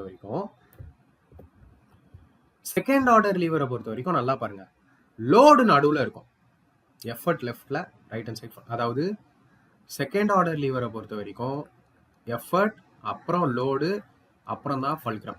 ஒரு முனையில ஃபல்க்ரம் இருக்கும், இன்னொரு முனையில எஃபர்ட் இருக்கும். அப்போ இந்த ஆதார புள்ளியா அதுவே உங்களுக்கு வந்து பாத்தீங்கன்னா எண்ட்ல இருக்கு ஃபல்க்ரம். அண்ட் தென் இன்னொரு விஷயம் ட்ரிக்கியா ஞாபகம் வைங்க, செகண்ட் ஆர்டர் லீவர் தான் இருக்கிறதுலே நமக்கு அதிக அட்வான்டேஜை கொடுக்கும். ஏன், கிளியரா சொல்றேன் பாருங்க, ஃபல்க்ரம்ல இருந்து லோடு என்னது, லோடாமா, இப்பதானே சொன்னேன், ஃபல்க்ரம்ல இருந்து லோடுக்கு வர்றது லோடாம். சரி, அதே ஃபல்க்ரம்ல இருந்து எஃபர்ட்டுக்கு வர்றது எஃபர்ட் ஆம். கரெக்டா, இப்போ இங்க நல்லா பாருங்க, எஃபர்ட் ஆம் பெருசா இருக்கு, லோடாம் சின்னதா இருக்கு. பார்த்தாலே தெரியுதா, கிளியரா தெரியுதா? இப்போ நான் கொஞ்ச நேரத்துக்கு முன்னாடி என்ன சொல்லிட்டு வந்தேன், எஃபர்ட் ஆம் அதிகமா இருந்து லோடாம் கம்மியான தூரத்துல இருந்தா மெக்கானிக்கல் அட்வான்டேஜ் கிரேட்டர் தேன் 1. அப்போ செகண்ட் ஆர்டர் லீவர்ல மெக்கானிக்கல் அட்வான்டேஜ் கிரேட்டர் தேன் 1னா என்ன அர்த்தம்? நீங்க கம்மியான எஃபர்ட் போட்டாலே அதிகமான லோட தூக்கலாம் செகண்ட் ஆர்டர் லிவர்ல ஆர் செகண்ட் கிளாஸ் லிவர்ல. காரணம் ஃபல்க்ரம் எண்ட்ல இருக்கு, எஃபர்ட் இந்த பக்கம் இருக்கு, லோடு இந்த பக்கம் இருக்கு. இதுக்கு பெஸ்ட் எக்ஸாம்பிள் இதுதான். இந்த வண்டி யாராவது ட்ரை பண்ணியிருக்கீங்களா? லோடு எடுத்துட்டு போவாங்க, இண்டஸ்ட்ரீஸ்ல எல்லாம் இருக்கும். பாத்தீங்கன்னா இதுல அவ்வளோ வெயிட் நம்ம போட்டு எடுத்துட்டு போவோம். பட் ஆனா நமக்கு அந்த அளவுக்கு லோடே தெரியாது. கம்மியான எஃபர்ட்லயே இங்க அதிக லோடை வச்சு நம்ம எடுத்துட்டு போயிட்டே இருக்கலாம். காரணம் என்ன? இதுக்கு ஃபிக்ஸ்டு பாயிண்ட் எது? இதுதான் ஃபிக்ஸ்டு பாயிண்டா? ஃபிக்ஸ்டு பாயிண்ட் ஃபல்க்ரம் எண்ட்ல வந்துருச்சு பாருங்க, ஆதார புள்ளி. நீங்க கொடுக்கக்கூடிய லோடு இந்த நடுவில் வந்துருச்சு பாத்தீங்களா? உங்களோட எஃபர்ட் இந்த பக்கம் தானே, எஃபர்ட் இந்த எண்ட்ல வந்துருச்சா? ஸோ இது செகண்ட் கிளாஸ் லிவருக்கு ஒரு பெஸ்ட் எக்ஸாம்பிள். அண்ட் இதுல மெக்கானிக்கல் அட்வான்டேஜ் கிரேட்டர் தென் 1. ஏன்னா எஃபர்ட் ஆம் பெருசு, லோடாம் சின்னது. ரைட்டா? கிளியர் ஆயிடுச்சா? அதே மாதிரி ஒரு பெஸ்ட் எக்ஸாம்பிள் தான் இது. இந்த நட் கிராக்கர் எடுத்திருக்கீங்களா நீங்க? வால்நட் வந்து அந்த மூடி இருக்கிற அந்த ஓடோட வாங்குங்க, ஷெல்லோட. அந்த ஷெல்லை உங்களால உடைக்கவே முடியாது, ரொம்ப ரொம்ப கஷ்டம். நீங்க சுத்தி வச்சு எண்ணெய் வச்சு உடைச்சாலும் சரி. பட் ஆனால் நட் கிராக்கர்னு ஒன்று இருக்கும், அதில் வச்சு ஜஸ்ட் நீங்க ப்ரெஸ் பண்ணீங்கன்னா போதும், ஈஸியா அதோட அந்த ஓடு உடஞ்சி வந்துடும். ஈஸியான எஃபர்ட் கண்டிப்பா போடுவோம், பட் நம்ம நார்மலா உடைக்கிறத விட ஈஸியா இருக்கும். காரணம் என்ன? அதுல ஃபல்க்ரம் எண்ட்ல வருது, லோடு நடுவில் வருது, எஃபர்ட் இந்த சைடில் வருது. So mechanical advantage greater than 1. அதனால உங்களால் அதை ஈஸியாக உடச்சி வெளியே அந்த நட்ஸை எடுக்க முடியுது. ஓகேவா? கிளியராக புரிஞ்சுதா? ஸோ இதாங்க second class lever or second order lever. In this type, the load lies between the fulcrum and the effort. Example, nut crackers, wheelbarrow, paper sheet cutter, bottle opener, lime squeezer, etc. In this type of lever, mechanical advantage will be greater than 1. Less effort is used to lift more load. இரண்டாம் வகை நெம்புகோல், second order liver. இதில் ஆதார புள்ளிக்கும் திறனுக்கும் இடையில் பளு அமைந்திருக்கும். உதாரணம், nut crackers, ஒற்றை சக்கர கைவண்டி, பேப்பர் ஷீட் கட்டர், பாட்டில் ஓபனர், பழம்பிழியும் கருவி. இதில் எந்திர லாபம் எப்போதும் ஒன்றை விட அதிகமாகவே இருக்கும். குறைந்த திறனை பயன்படுத்தி அதிக பளுவை உயர்த்தலாம். தேர்ட் ஆர்டர் லிவர் அப்படியே ஆப்போசிட். ஏன் அப்படின்னு பாத்தீங்கன்னா, இது third order lever. Third order லிவர்ல லோடு இந்த பக்கம், அதுக்கப்புறம் எஃபர்ட், அதுக்கப்புறம் ஃபல்க்ரம், இப்படி இருக்கும். எண்ட்ல தான் ஃபல்க்ரம். ஆனா இங்க எஃபர்ட் ஆம் சின்னதாயிருச்சு பாருங்க, லோடாம் பெருசாயிருச்சு பாருங்க. எஃபர்ட் ஆம் சின்னதாயிருச்சு, லோடாம் பெருசாயிருச்சு. எஃபர்ட் ஆம் சின்னது, லோடாம் பெருசுனா, எஃபர்ட் ஆம் சின்னது, லோடாம் பெருசுனா மெக்கானிக்கல் அட்வான்டேஜ் லெஸ்ஸர் தென் 1 ஆயிடும். அப்போ நீங்க போடக்கூடிய சுமையானது அதிகமாகுது, லோடானது ரொம்ப கஷ்டமா தெரியும். அதாவது நீங்க கம்மியான எஃபர்ட் போட்டா, அதிக எஃபர்ட் போட்டோம், கம்மியான லோடு தான் உங்களால ரைஸ் பண்ண முடியும். ஸோ இங்க லோடாம் அதிகமாயிட்டு எஃபர்ட்டாம் கம்மியாகும் போது ஆட்டோமேட்டிக்கா மெக்கானிக்கல் அட்வான்டேஜ் உங்களுக்கு 1க்கு கீழே போறதுனால நீங்க போடுற எஃபர்ட் அதிகமா இருக்கும், அதன் விளைவா தூக்கக்கூடிய லோடு கம்மியா தான் இருக்கும். ஏன்னா லெஸ்ஸர் தென் 1. சரியா? ஸோ இதுக்கு பெஸ்ட் எக்ஸாம்பிள் இதுதான். பார்த்துருக்கீங்களா? இந்த டாங்ஸ்ன்னு சொல்லுவாங்க, டாங்ஸ். அதே மாதிரி நம்ம வீட்டிலே கிச்சன்ல கூட இதை யூஸ் பண்ணுவாங்க. இந்த ஃபிஷ் ஃப்ரை இல்லை ஏதாவது சூடான பொருளை டக்குன்னு எடுத்து திருப்பி போடணும் அப்படின்னா இந்த டாங்ஸ் யூஸ் பண்ணுவோம். அதை நல்லா பார்த்தீங்கன்னா இங்கே ஃபல்க்ரம் இருக்கும், இங்கே தான் அந்த அசையாத ஃபிக்ஸ்டு பாயிண்ட் இருக்கும். சரியா? அண்ட் தென் நீங்கள் உங்களோட கையை ரெண்டுத்தையும் டைட்டாக வச்சு இங்கே தான் ப்ரெஸ் பண்ணுவீங்க. சரியா? இங்கே நீங்கள் தூக்கணும்னு நினைக்கிற அந்த சூடான பொருள் இருக்கும், அதான் லோடு இல்லையா? பட் நல்லா தெரிஞ்சுக்கிட்டீங்கன்னா, கொஞ்சம் வெயிட்டாக இருக்கிற பொருளே பார்த்தீங்கன்னா நீங்கள் பயங்கரமாக எஃபர்ட் போட்டு டைட்டாக அழுத்தி பிடிப்பீங்க, அது கீழே விழக்கூடாதுன்னு. ஏன்னா இங்கே எஃபர்ட்டாம் கம்மி, லோடாம் அதிகம். மெக்கானிக்கல் அட்வான்டேஜ் 1 விட குறைவாக வர்றதுனால உங்களோட எஃபர்ட் அதிகமாகவும் தூக்குற லோடு கொஞ்சம் கம்மியாகவும் தான் இருக்கும். ஃபிஷ்ஷிங்கான இதுவும் இதோட பெஸ்ட் எக்ஸாம்பிள். ஃபிஷ்ஷிங் பண்ணவங்களுக்கு தெரியும், சின்ன மீனே நீங்கள் பிடிச்சா கூட ஆனால் நீங்கள் போடுற எஃபர்ட் எக்ஸ்ட்ராடினரியாக இருக்கும். காரணம், இந்த ஃபல்க்ரம் ஃபிக்ஸ்டு பாயிண்ட் ஆயிரும், இந்த பக்கம் லோடு இருக்கும், இந்த கை பிடிச்சிருக்கீங்க பாருங்க, அதுதான் எஃபர்ட்டா இருக்கும். ஸோ எஃபர்ட் ஆம் குறைவா இருக்கும், லோட் ஆம் அதிகமா இருக்கும். இதனால மெக்கானிக்கல் அட்வான்டேஜ் கம்மி, 1 விட கம்மி. இதனால அதிக எஃபர்ட் போட்டு கம்மி லோடு தான் தூக்க முடியும். ஸோ ப்ராக்டிக்கலி புரிய வச்சேனா? 3 கிளாஸ் ஆஃப் லீவரையும் இப்போ பார்க்கலாம். Third order lever. In this type the effort lies between fulcrum and the load. Example, the human forearm, forceps, broom, fire tongs, fishing rod. So in the examples ரொம்ப முக்கியம், direct questions வரும். In this type of lever, the mechanical advantage will be less than 1. More effort is used to lift, less load. மூன்றாம் வகை நெம்புகோல். இதில் பளுவிற்கும் ஆதார புள்ளிக்கும் இடையில் திறன் அமைந்துள்ளது. உதாரணம், மனிதனின் மடக்கும் முன்கை, ஃபோர்செப்ஸ், துடப்பம், நெருப்பு இடுக்கி, ஃபிஷிங் ராட். இதில் எந்திர லாபம் எப்போதும் ஒன்றை விட குறைவாகவே இருக்கும். பளுவை உயர்த்த அதிக திறனை பயன்படுத்த வேண்டும். Okay. And then last, bell cranked lever, அதாவது கர்வ்டு லீவர். இது என்ன அப்படின்னு பாத்தீங்கன்னா, ஒன்னுக்கு மேற்பட்ட லீவரை ரெண்டா ஜாயின் பண்ணுவாங்க. சரியா? So based on situation, advantage அதிகமாக வரணும் இல்லை கம்மியாக வரணும் அப்படிங்கிற இடத்துல. In addition to the above types of levers, 2 rods may be joined together at an angle to increase leverage without utilizing much space. Such levers are cranked levers, and the special form in which included angle is 90 degree is called the bell cranked lever. Motorcycle brakes la neenga paakalam with clutch pedal. Bell crank நெம்புகோல். இவ்வகை நெம்புகோலில் 2 ராடுகள் ஒன்றாக இணைக்கப்பட்டு அதிக இடத்தை பயன்படுத்தாத வகையில் நெம்புகோலின் leverage அதிகரிக்கப்படுகிறது. இவ்வகை நெம்புகோலுக்கு வளைவு நெம்புகோல் என்று பெயர். திறன் புயத்திற்கும் எடை புயத்திற்கும் இடைப்பட்ட கோணம் 90 டிகிரியாக இருப்பின் இந்த வகை நெம்புகோல் பெல் கிராங்க் நெம்புகோல் எனப்படும். உதாரணம், மோட்டார் சைக்கிள் பிரேக் சிஸ்டத்தில் உள்ள clutch pedal. So complete simple machines and levers theory நம்ம பார்த்துட்டோம் இல்லையா? இப்போ நம்ம அதிலிருந்து கேட்கப்பட்ட ப்ரீவியஸ் இயர் கொஸ்டின், ஸ்பெஷலி நான் ஸ்டார்டிங்கில் சொன்ன மாதிரி கேட்கப்பட்ட கேள்வியிலேயே பார்த்தீங்கன்னா 90% ஏஎல்பி சிபிடி 2 தான். Super question. ஸோ ஸ்டார்ட் பண்ணலாம் வாங்க. ஃபர்ஸ்ட் கொஸ்டின் பாருங்க. 2 children weighing 30 kg and 15 kg sit on one end of a seesaw at a distance of 1 meter and 1.2 meter respectively from the fulcrum. A boy of m kg sits on the other side of the seesaw at a distance of 1.2 meter from the fulcrum. And the seesaw is in equilibrium. Find the value of m. 2 குழந்தைகள் 30 kilo மற்றும் 15 kilo எடை உள்ளவர்கள் ஒரு சீசாவின் ஒரு பக்கத்தில் முறையே 1 metre மற்றும் 1.2 metre தொலைவில் உள்ள திருப்பு மையத்திலிருந்து அமைந்திருக்கிறார்.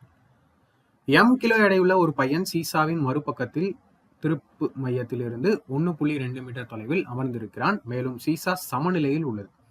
m இன் மதிப்பை கண்டறியும். இங்க ஃபர்ஸ்ட் ஆஃப் ஆல் நீங்க ஒரு ரஃப் ஸ்கெட்ச் போட்டுக்கோங்க. ஓகேவா? ஸோ ஒரு சீசா மாதிரி, ஓகே, ஒரு சீசான்னு வரைகிறேன். எப்படியெல்லாம் போது பாருங்க. சரி, ஓகே, ஒரு லைன். ஓகேவா? இதுதான் நம்மளோட ஃபல்க்ரம். இப்போ அவங்க சொன்னது ஃபல்க்ரம்ல இருந்து அவங்களே கொடுத்துட்டாங்க டிஸ்டன்ஸ் இல்லையா? 2 பசங்க இருக்காங்க.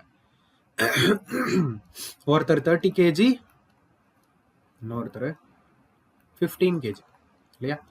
இதுல 30 kg இருக்கிறவரு 1 மீட்டரா? ஓகே, அப்போ இப்படி வரும். 30 kg இருக்கிறவர் தான் முன்னாடி வர மாதிரி வரும். 30 kg then 15 kg. 30 kg இருக்கிறவர் 1 மீட்டர் தூரம் ஃபல்க்ரம்ல இருந்து, இவரு 1.2 மீட்டர் டிஸ்டன்ஸ் ஃபல்க்ரம்ல இருந்து.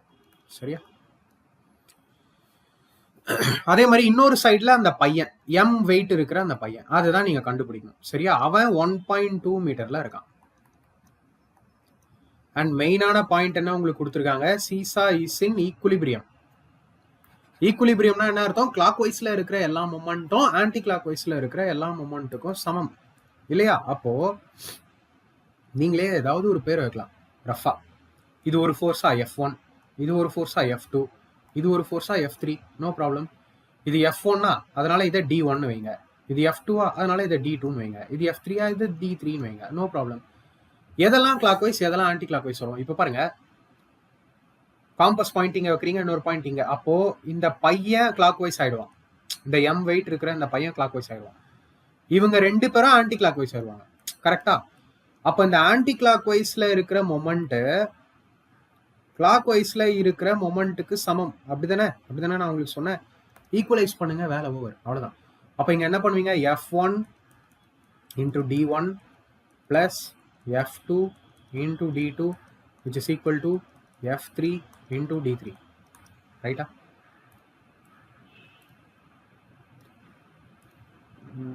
நெக்ஸ்ட் ஸ்டெப் F1 என்ன 15 into 1.2 plus 30 into 1 which is equal to m தெரியல என்ன ஃபோர்ஸ்னு 1.2. ஸோ சால்வ் பண்ணுங்க. 15 ஒன்ஸ் ஆர் 15, 15.2னா 3. ஸோ 15 + 3 உங்களுக்கு என்ன வந்துடும் 18 கரெக்டா, plus 30 equal to 1.2 m. So இடம்ல இங்கே கண்டினியூ பண்ணிக்கிறேன். 48 வந்து 1.2 m. அப்போ m மட்டும் வேணும்னா இந்த 48ல் இந்த 1.2 டிவைட் பண்ணுவீங்க. பாயிண்ட் எடுக்கிறதுக்கு இங்கே ஒரு 0 சேர்த்துக்கோங்க. 40 டைம்ஸ் போகும். அப்போ அந்த m அப்படிங்கிறது என்ன, m வெயிட் இருக்கிற அந்த பையன் 40 kg வெயிட் இருக்கான்னு அர்த்தம். 40 ஆப்ஷன் சில இவ்வளோதான். ஸோ நீங்கள் கான்செப்ட் புரிஞ்சு தியரி கிளாஸ் பார்த்துருந்தீங்கன்னா இந்த கொஸ்டின் உங்களுக்கு கிளியராக புரிஞ்சிருக்கும். இல்லாத பட்சத்தில் சாரி, நீங்கள் மறுபடியும் தியரி கிளாஸ் பார்க்கணும். சரியா? ஸோ நான் நெக்ஸ்ட் கொஸ்டின் போகிறேன். Which of the following is an example of first class lever? பின்வருவனவற்றில் எது முதல் வகை நெம்புகோலுக்கு உதாரணம்? முதல் வகையில் என்ன பார்த்தோம், இந்த சிசர், இந்த மாதிரி ஃபல்க்ரம் நடுவில் வந்து லோடு ஒரு பக்கம் எஃபர்ட் ஒரு பக்கம் இருக்கிறதெல்லாம் பார்த்தோம் இல்லையா? ஸோ இங்கே எக்ஸாம்பிள் படி பார்த்தீங்கன்னா சிசரே கொடுத்துருக்காங்க, டேரெக்டாக கொடுத்துருக்காங்க, கத்திரி. Find the efficiency of a pulley system which has a mechanical advantage of 2.5 and where load lift by 2.5 meters on pulling the rope by 10 meter. ஒரு கப்பி அமைப்பின் திறனை கண்டறியவும் அதன் இயந்திர லாபம் 2.5 மற்றும் கயிற்றை 10 மீட்டர் இழுப்பதன் மூலம் சுமை 2.5 மீட்டர் உயரும். ஓகே, சி இப்போ இங்க என்ன கொடுத்துருக்காங்க, அருமையான ஒரு கேள்வி. மெக்கானிக்கல் அட்வான்டேஜ் உங்களுக்கு டைரக்டா கொடுத்துட்டாங்க, என்னது 2.5. ஸோ இப்படி தான் கொடுப்பாங்க, டேரெக்டாக கொடுக்க மாட்டாங்க. நல்லா தெரிஞ்சுக்கோங்க. நான் அந்த புள்ளி எக்ஸாம்பிளில் சொன்னல, இப்படி ஒரு கயிறு போட்டு இங்கே ஒரு லோடு மாதிரி இழுத்து, நான் உங்களுக்கு என்ன சொன்னேன், இப்போ நான் இங்கேருந்து புல் பண்ணுறேன், ஒரு டிஸ்டன்ஸ் நகருதுன்னா இது எக்ஸ்னா, இதுவும் நகரும் ஒரு டிஸ்டன்ஸ் ஒயின். அப்போ நீங்கள் எஃபர்ட் போட்டு இழுக்கிற அந்த தூரம் மேலேயும் எவ்வளோ தூரம் அந்த லோடு நகருதோ அது கீழேயும் டிவைட் பண்ணிங்கன்னா வரக்கூடியது வெலாசிட்டி ரேஷியோ. சொன்னேன் இல்லையா, அதை தான் இங்கே கொடுத்துருக்காங்க. என்ன கொடுத்துருக்காங்க, லோடு வந்து 2.5 மீட்டர் மேலே நகர் தான், அப்போ அது கீழே வந்துடும். நீங்கள் ரோப் புல் பண்ணுறது 10 மீட்டருக்கு புல் பண்ணுறீங்களா, அப்போ இதை நீங்கள் டிவைட் பண்ணாதான் உங்களுக்கு வெலாசிட்டி ரேஷியோ. டிவைட் பண்ணும்போது பாயிண்ட் எடுக்க இங்கே ஒரு 0 சேர்த்துக்கோங்க, 25 4 சார். அப்போ வெலாசிட்டி ரேஷியோ என்னது 4. இப்போ கண்டுபிடிப்பீங்களா எஃபிஷியன்சி என்னது, mechanical advantage by velocity ratio. கரெக்டாக முடிஞ்ச அளவுக்கு மறுபடியும் ரிப்பீட் பண்ணுறேன். அப்போ 2.5/4 நீங்கள் சால்வ் பண்ணிங்கன்னா ஃபோர்ஸ் 0.6 சார் 2 சார் 5 சார் வரும். பர்சன்டேஜில் கேட்குறாங்க இன்டூ 100%. ஸோ சால்வ் பண்ணிங்கன்னா 2 டிஜிட் தள்ளி பாயிண்ட் வந்துடும், 62.5% வந்துடும். Option D. ஓகேவா, இந்த மாதிரி தான் இருக்கும் கொஸ்டின்ஸ், ரொம்ப டேரெக்டாக இருக்காது. நெக்ஸ்ட் கொஸ்டின் நான் போகிறேன். Which of the following is an example of second class lever?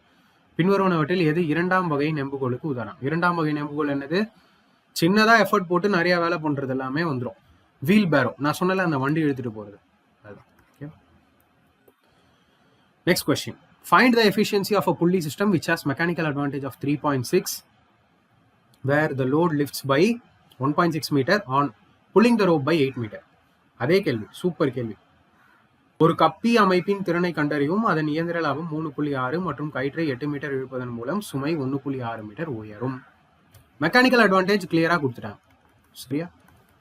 Velocity ratio நீங்க கண்டுபிடிங்க. நீங்க எவ்வளவு தூரம் எஃபர்ட் போட்டு இழுக்கிறீங்க, 8 மீட்டர் நீங்க புல் பண்றீங்கன்னு கொடுத்துட்டாங்க, அது மேலே வரும். சரியா? ஒரு தடவையும் எழுத வேணாம், பேப்பர் அண்ட் பென் வேணாம். லோடு எவ்வளோ லிஃப்ட் ஆகுது 1.6, பாயிண்ட் எடுக்க ஒரு 0, 16 into 5 சார் டேரக்டா 80. அப்போ வெலாசிட்டி ரேஷியோ என்னது 5. இப்போ எஃபிஷியன்சி கண்டுபிடிப்பீங்களே, MA/VR இன்டூ 100% போட்டிங்கன்னா டேரக்டாக வந்துடும். கேன்சல் பண்ணிங்கன்னா 0.72. அப்போது 0.72 into 100னா 72%. 72% எங்களுக்கு option.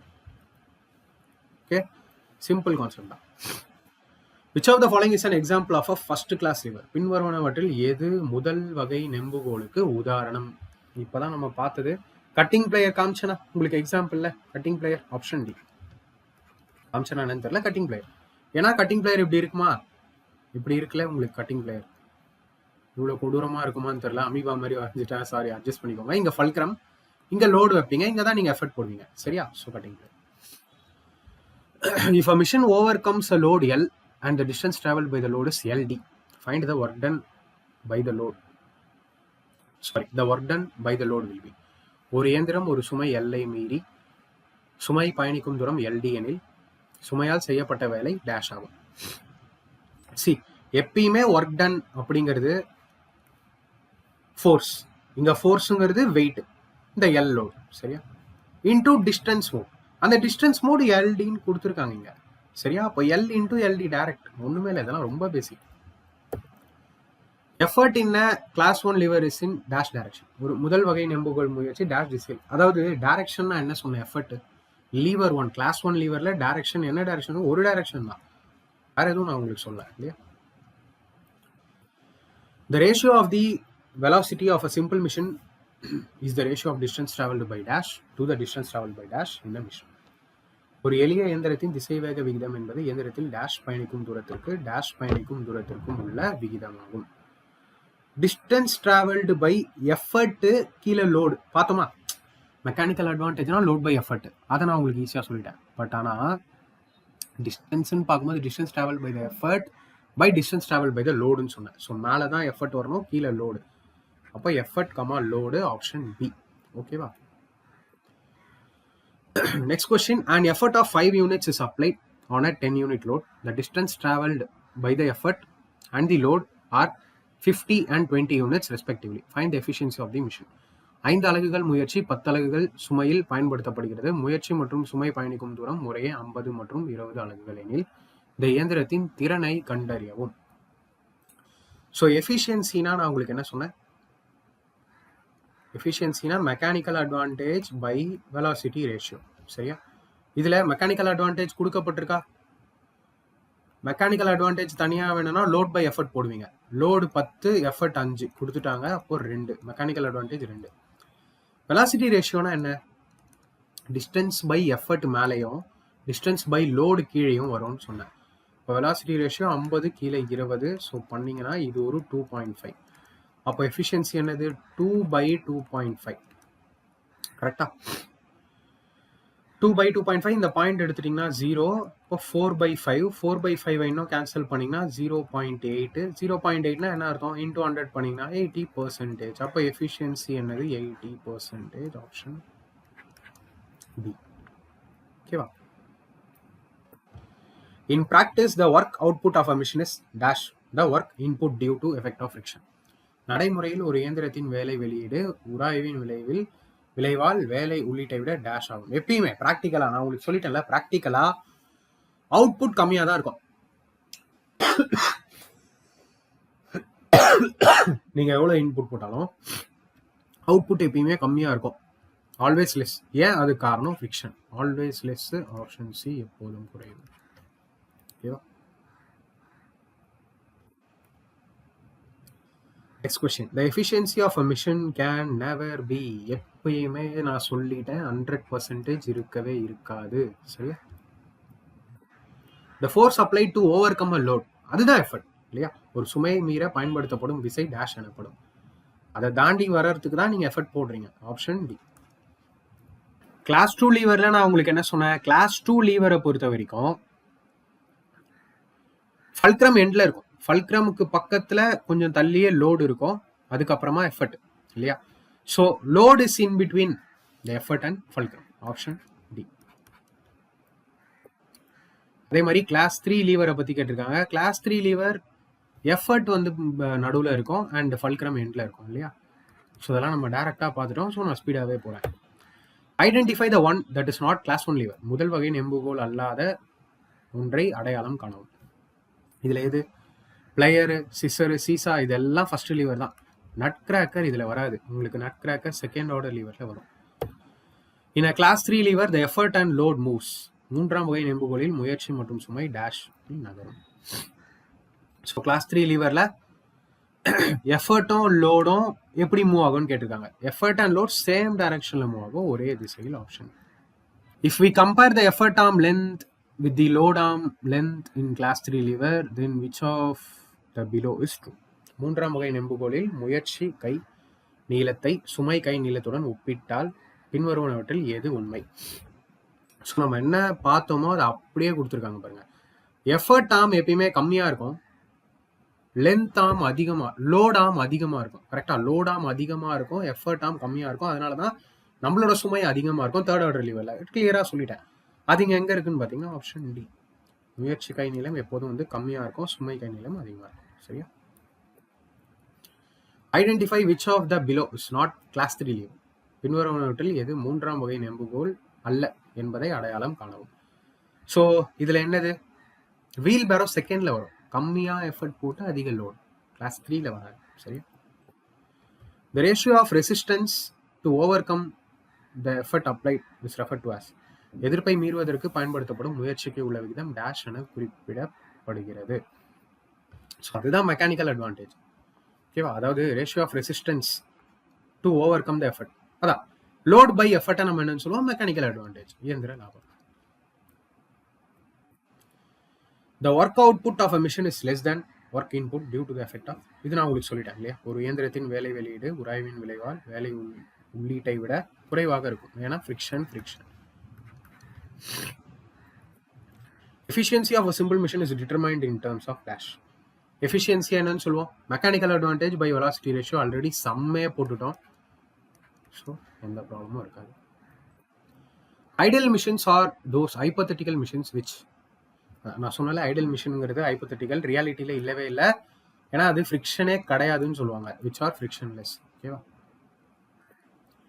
Find the velocity ratio of a pulley system if it has efficiency of 50%. It lifts a load of 250 Newton on applying an effort of 100 Newton. ஒரு கப்பி அமைப்பின் திசைவேக விகிதத்தை கண்டறியவும் அதன் திறன் 50% மற்றும் 100 நியூட்டன் முயற்சியை பயன்படுத்தி 250 நியூட்டன் சுமையை உயர்த்துகிறது. சி எஃபிஷியன்சினா என்ன? Mechanical advantage by velocity ratio. அதுதான் எஃபிஷியன்சின்னு சொல்லுவீங்க. இன்னும் கிளியரா சொல்லணும்னா MA by VR into 100% போட்டா இங்க வந்து உங்களுக்கு நிற்கும். கரெக்டா?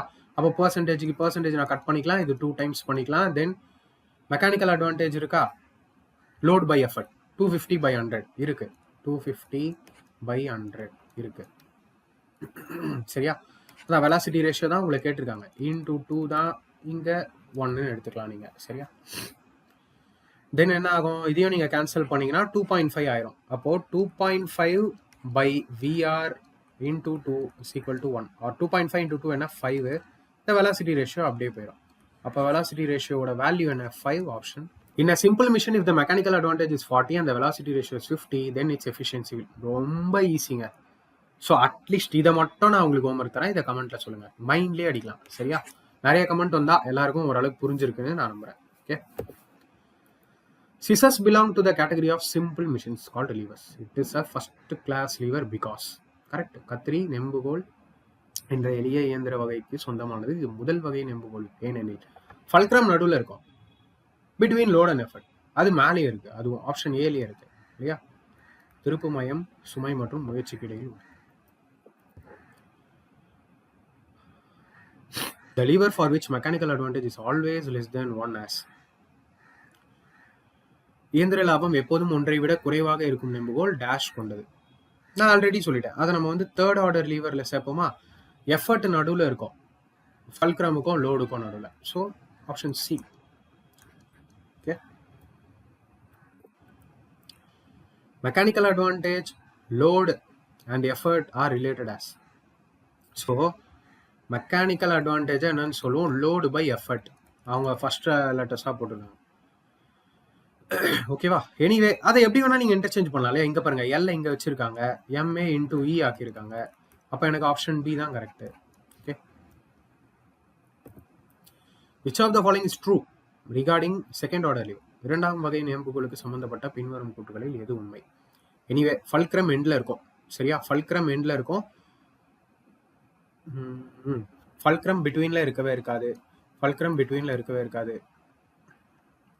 இந்த lever load is between the effort and fulcrum. நெம்புகோலில் சுமை முயற்சி மற்றும் திருப்பும் மையத்திற்கு இடையில் உள்ளது.